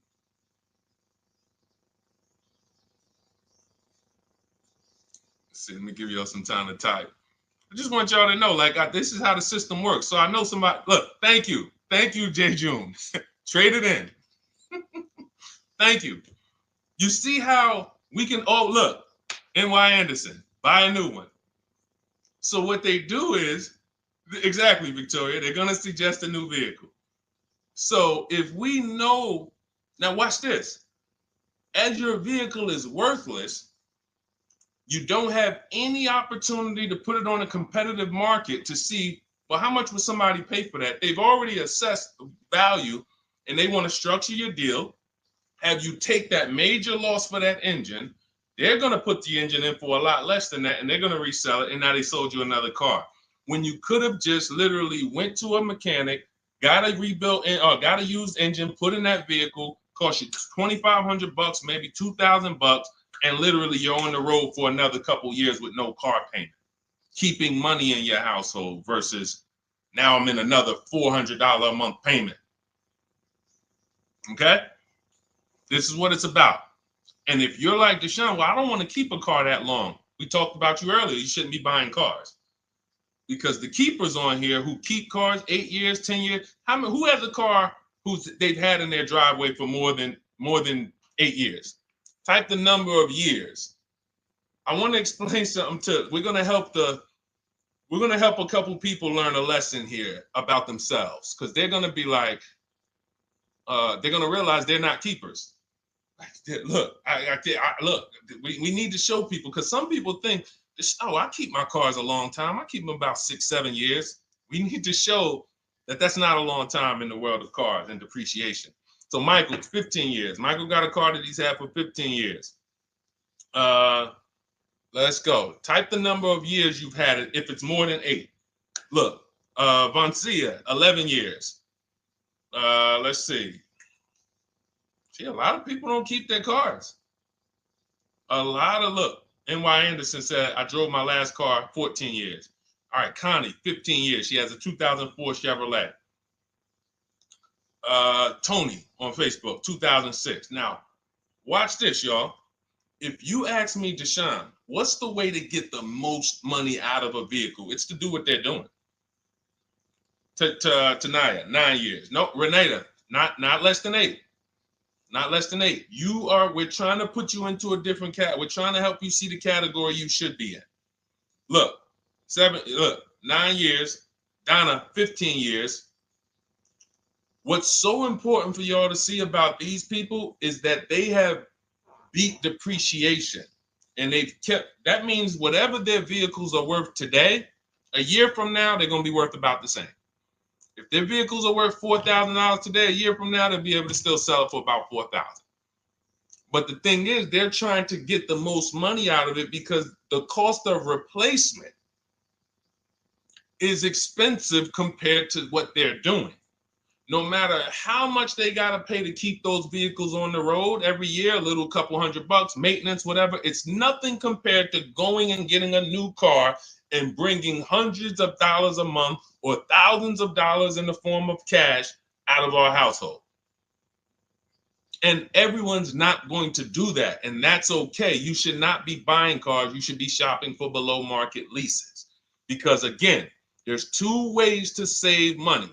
Do what the keepers do. You just saw all the keepers. We shouted out all of them. And the other way is to go in and not tie money up in the vehicles in the first place. When you look at somebody like Danielle, she's driving a $44,000 Audi, 2024 Audi A3. That vehicle is $800 a month to buy, no money down. $800 a month for 5 years, maybe $700 a month for 6 years. She's paying $550 a month. She didn't tie up the money in the first place. That's the name of the game with leasing. Bonita on her Telluride. This is also to show you it doesn't matter what the market does. The market could be up or down. We're going to pay less than everyone. This is Bonita. She got a Kia Telluride during the pandemic when everybody was paying ridiculous prices. That's why I show her 2022. Look at the date. She said, I'm driving my dream vehicle, $600 a month. People were leasing. And I know if somebody watching this and they're like, if you leased a Kia Telluride during the pandemic, you are not paying what she's paying with no money down. I know it. I know it. People were DMing me, Deshone, I want a Telluride. They want $900 a month for them. I know people weren't paying $600 a month, but she came in, used our bidding system, used the same strategies you're going to have access to in my digital book.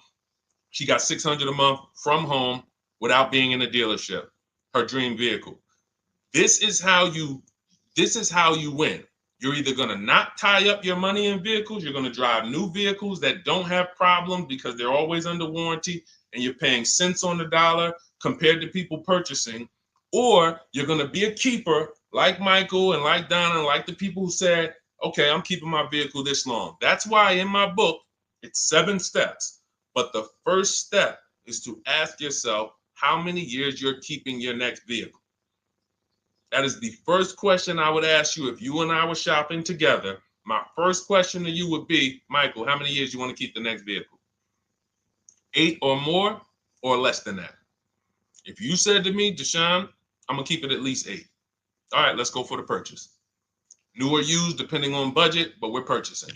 We need to find a below market purchase. If you said, Deshone, I'm 6 years max.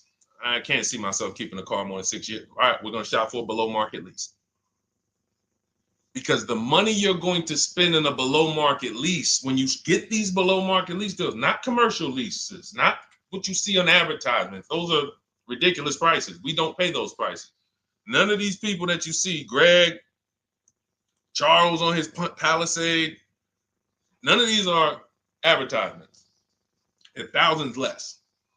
But when you're putting money in the cars and you're driving brand new cars, this is how it was for me when I was 22.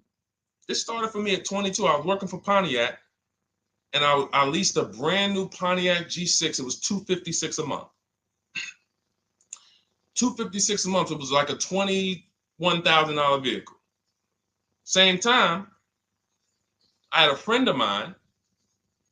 She got a I don't want to say it because she might be watching this, and this is no shot at her. I didn't understand enough to teach her back then because I was new in the business. She went and she bought, let's call it a Honda Civic. Now my car was bigger because the G6 was a mid-size vehicle. The Honda Civic is a compact vehicle, but she bought it. $20,000 vehicle, 22, whatever it was at the time, paying almost $500 a month. Like, that's a $500 payment. That's what it is. So my young household, I got a newborn daughter. I got a new car I'm paying $256 a month for. Same time, it's got families around me. They're in their 20s, but they're paying $500 a month. This is what showed me, wait, something's going on. And I never stopped. I bought a used car at that time. But since I've had 4 Infiniti leases, I've had a Jeep Grand Cherokee lease, and people always think, D, you must be paying ridiculous money. I see you get new cars every 3 years, but they don't. I'm driving $40,000 cars, $45,000 vehicles. I never paid over $400 a month. Not one of my lease payments was ever. I remember I got this Jeep Grand Cherokee, and it was a $35,000 Jeep Grand Cherokee Laredo, 2018. When I got my offers, the best offer was $330 a month. 12,000 miles per year. And that's what I was driving. If I was driving 15, I would have bumped it up to 15,000 miles per year. I got $330 a month. I went in there and I gave them $330 for that Jeep Grand Cherokee, and I drove off. $35,000 vehicle. This is what I'm telling you guys. This is what is called deal structure. If your deal is not on the right foundation, if you buy but you should have leased, you're overpaying by thousands and thousands of dollars. And you're going to have subpar vehicles with that run out of warranty, and you're going to have the same payment. You're going to have higher payments. I need you out of these 2 categories. I need you in one of these 2 categories. I'm either going to keep my vehicle long enough to beat depreciation, 8 years or more, or I'm shopping for a below market lease. I'm not going to be stuck in the middle no more, buying vehicles and then selling them while they still have a loan on them, negative equity and all of this stuff. This is paramount. Okay, the buying versus leasing thing. I need most of you to put this to bed today. And I think I'm one of the only people that goes into buying versus leasing by the numbers. It's not opinion based. It's not, oh, I think you should lease if you're, depending on the car here, it doesn't matter the car. Doesn't matter the car. You can see Teddy's, let's show Teddy's luxury. Teddy got a BMW. Doesn't matter. He wasn't going to keep it 10 years. Look, goes on a BMW 2024 i4 M50. It's a $73,000 vehicle, $856 a month. $856 a month. Look, he said the dealer's initial offer came in at $937 using the counter offer calculator. Using the counter offer calculator, he counted at $829. 8:56. If you just jumped on the broadcast, I showed you some of the calculators that I created that are in this book. In my book, there's a reason it's 5-star rated. There's a reason people that you can go read what your peers say about that book. Get your copy for 75% off. It's in my TikTok bio. Click that picture of me. Click the link. Same thing on Instagram. Go to my bio, click the link, and you'll see a button that activates the 75% off book. And if you're on YouTube or Facebook, it's in the comments section. 30 minutes only. Get your book so you can have access to all of this. Unless you just have an incredible memory and you can remember everything we talked about over the stream, but none of you can. I know none of you can. That's why, I mean, I couldn't even do it. It's just too much. We're talking about used car strategies, new car strategies, lease strategies. You guys, you're not gonna remember all of that. But anyway, let's go. All right, I think we got time for a few more. Go ahead, Dolan, keep it rolling. Make sure you guys screenshot the support page. As soon as you pay for your book, the book is on the thank you page. Remember that. I don't want you, I send you the book 2 ways. As soon as you pay, it says access your link below. Open it. You can click it and save it right to your phone or computer right then and there. If you do not save it right then and there, make sure you screenshot the support page or use the support email that's scrolling through the screen. This is not for questions. Do not send me general car questions here. I don't answer questions by email. That is strictly for those of you who have your book and you're like, or you paid for the book and you're like, okay, where is it? It's usually because the email was wrong. That's okay. Hit that support email so that my team could send you the link out so that you can have your book today and start digging into it and using it. Even if you're not shopping right now, you can still map a plan out. Go ahead, Dolan, shoot the next question up.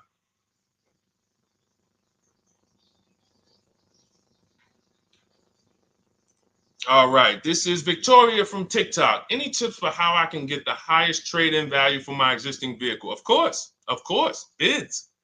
Bids. First of all, you just said a curse word. You may not know, but we don't use that T word here because you're never going to get anything. You're not going to get a max value for anything trading. We are fortunate that we have the opportunity to get bids from cash buyers in the market. And I'm not talking about cash buyers like Facebook Marketplace where a person, it's one of your neighbors from your town coming to look at your car. I'm talking about institutional cash buyers. People who cut a check instantly and, they do an inspection.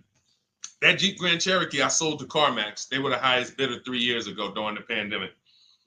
I'm not going to tell you what I made because those values don't exist anymore. So it just doesn't even make sense. But, those of you who were watching my videos earlier 3 years ago or using my tips, you guys cashed out and made ridiculous money. When corporations were trying to make money on people, we made money too. But CarMax won the bid. I went down there. They did an inspection on the vehicle. They came back. Accounting department came, cut me a check. I walked away with a check. That's it. You don't want to trade. You want to sell.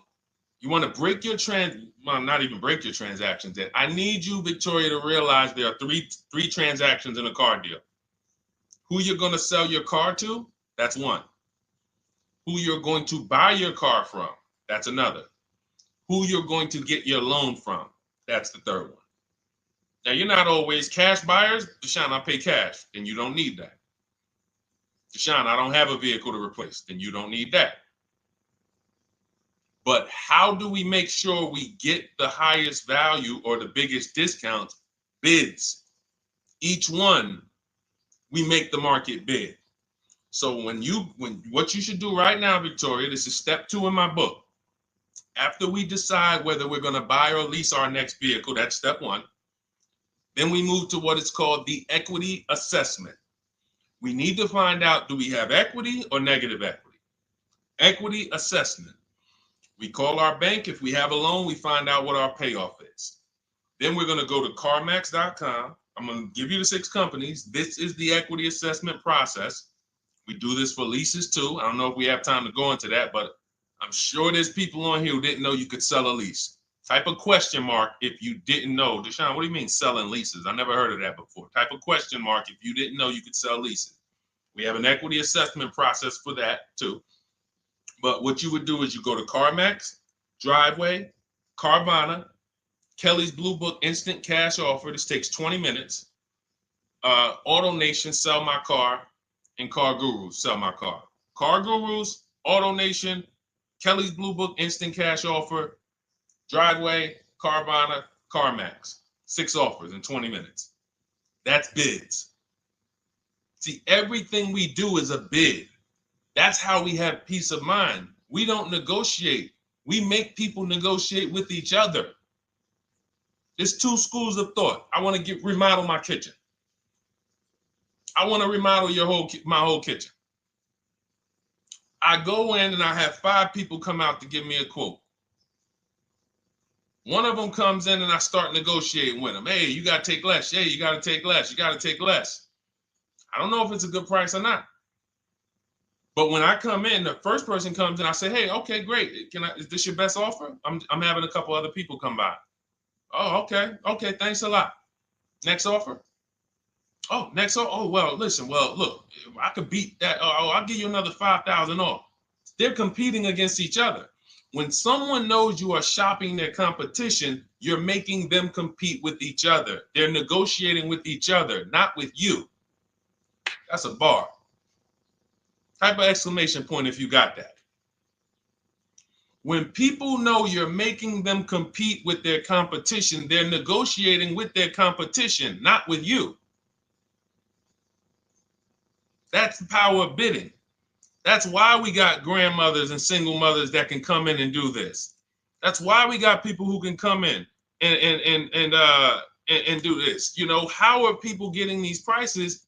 Not negotiating, because they're making people negotiate with each other to earn their business. They're making banks negotiate with each other to earn their business. It's a beautiful thing. Banks and dealerships depend on you not making them compete. They want to negotiate with you and try to make you imagine and make you think, well, that's the bottom. That's the bottom. And you think that's the bottom, but that's only their bottom. Their competition's bottom is different. Their competition's best interest rate is different. Their competition's best discount is different. And why is what we do so easy? Because we're right here in our houses. That's why our entire system, our company, my book, our mindset is called Cars from Home. Cars from Home. It encompasses everything we do. Cars from Home. So that's what you do, Victoria. First thing you do is you go to those 6 websites, get your 6 cash offers, and that's going to be higher than any dealer you would ever consider trading the car to. Guaranteed. And this also allows us to eliminate the fake emails we get. All of this stuff is computer generated. I know you guys get these emails. Hey, Deuce, great news. We need your 2016 Kia Optima. We have a customer looking for it. We'll pay you $2,000 over MSRP. Who's gotten those emails? We'll pay you $2,000 over Kelly's Blue Book. Who's gotten those emails? Deuce, the list is CarMax, Carvana, KBB Instant Cash Offer, Driveway, Auto Nation, and Car Gurus. Car Gurus. That's step 2 in my book, the equity assessment process. This is stuff we do before we start shopping. Decide whether we buy or lease is step 1. That's going to put our deal on the right foundation. Step 2 is the equity assessment. Everything we do is a path. It's a clear, easy path. Okay, so yeah, I forgot the question that I just asked, but let's go. I could already tell. See, I could tell when I'm winding down because y'all could tell stuff will start blurring to me. That's why I'm like, see, and if that happens to me, I know it happens to you. Like that's why I'm like, listen, grab your copy of Cars from Home. It's a digital book. You'll have it in your inbox in minutes. It's continued updates. I probably updated that book 5 times since we originally launched it. Added calculators to it. Those weren't in it originally. I've added the calculators. I'm committed to making stuff better without being like Like, imagine this. Oh, well, you bought volume 1 of Cars from Home, but I just put a new tool in, guys. Now you're going to get volume 2. And now every time a website changes, you got to get volume 2 and volume 3. And 5 years from now, you're getting volume 9 each time. It's like, no, literally one-time cost. And I can't tell you if that'll be around forever. I can't tell you that. I can't tell you 3 years from now I'm going to be giving free updates of the book. I don't know, but I know today that's what it is. Everyone who gets their book, you get free updates as I update the book, because there's value in that. There's value. I can send an email out to people every 3 years and ask them, hey, did you enjoy the book? They're going to say, hey, yeah. Well, here's the thing. My new version is this. There's value in that. It could just be $24. They're already a believer. Someone who used the book's already a believer. So they'd be like, yo, the new version, oh, I'm about to shop again. $24. I'll pay it again. It's the best money I ever spent. But for now, I'm not doing that. Those of you who have the book, you will get free updates, and we'll keep you on the list to make sure you always get free updates of the book. So your link for 75% off is in the YouTube comments. It's only good for 30 minutes. It's in the Facebook comments, and it's in my Instagram and TikTok bios. Click those links in my bio. Click the button that says 75% off my new book. Get there before the $97, before it goes back up to $97. And make sure you save the support email, guys. Screenshot the support email. It's scrolling across the bottom of the screen. If that book is not in your inbox in 5 minutes, I want you to email my support team. Make sure you check your spam. And I also want you to, as soon as you purchase, you'll see, I say, hey, access your book below. So there's a link where you can click, open it up, get your book immediately if you want to download it, but I also email you a copy. But make sure you save the support email just in case. And again, that email is not for questions. Okay, it's not for car shopping questions, nothing like that. That's only to make sure you get your book. Okay, so great. Listen, great job. We've been on here about 1 hour and 20 minutes. Great questions. You guys know I like to go into detail in these questions. I would love to be able to get through 100 questions in 1.5 hours, but that's just not the way it works. We're not talking about buying, $100 items here. If we were talking about house buying, we'd have to go into detail. These are major items. This is the most expensive item y'all are going to buy behind your house. Think about that. And think about how many people are there to protect you when you buy a house. Think about how many people have licenses. See how that question got asked earlier? Can they sue if it was a house and they did you wrong? Sure. You can go before the real estate commission. People can lose their license. People can lose their ability to practice real estate. If they did something unethical, you can bring them before a court and a judge, and you can have recourse. You can get, justice. Cars, you got nobody. No one's licensed. The person who's helping you buy your car that you're sitting there negotiating with, which I want you to stop, they might have just got that job. And they didn't get that job because they're a finance expert and they're someone who understands how to help you, because they're not going to ever make you compete against. They're never going to put you in a position where you can make them compete. They'll say, hey, let's negotiate. But here's the thing. That person just got a job because, you know how many people walked in a dealership with a good smile and a good personality? 2 weeks later, they're selling cars.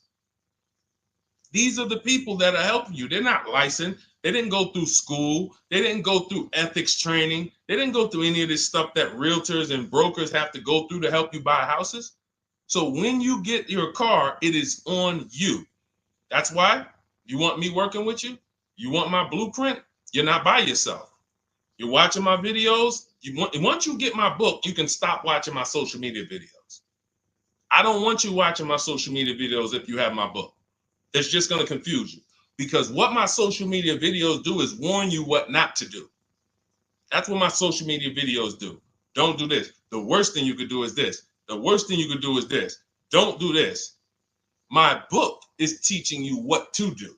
It's telling you what to do. It's not an education book. It's a do this first. Step 1, do this, do this, do this. Step 7, hey, congratulations, we're taking delivery. We're not focused on that. So once you get my book, you don't have to watch my social media videos ever again.